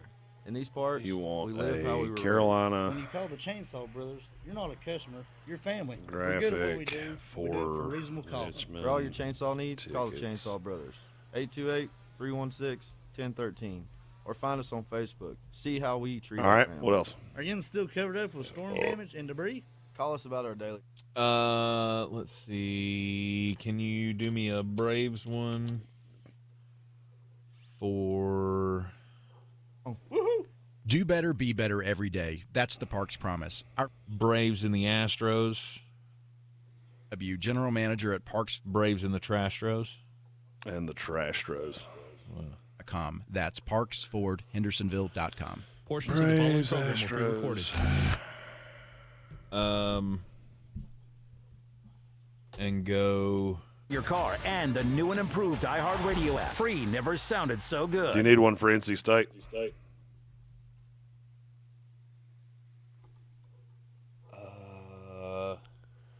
I mean, yeah, if you want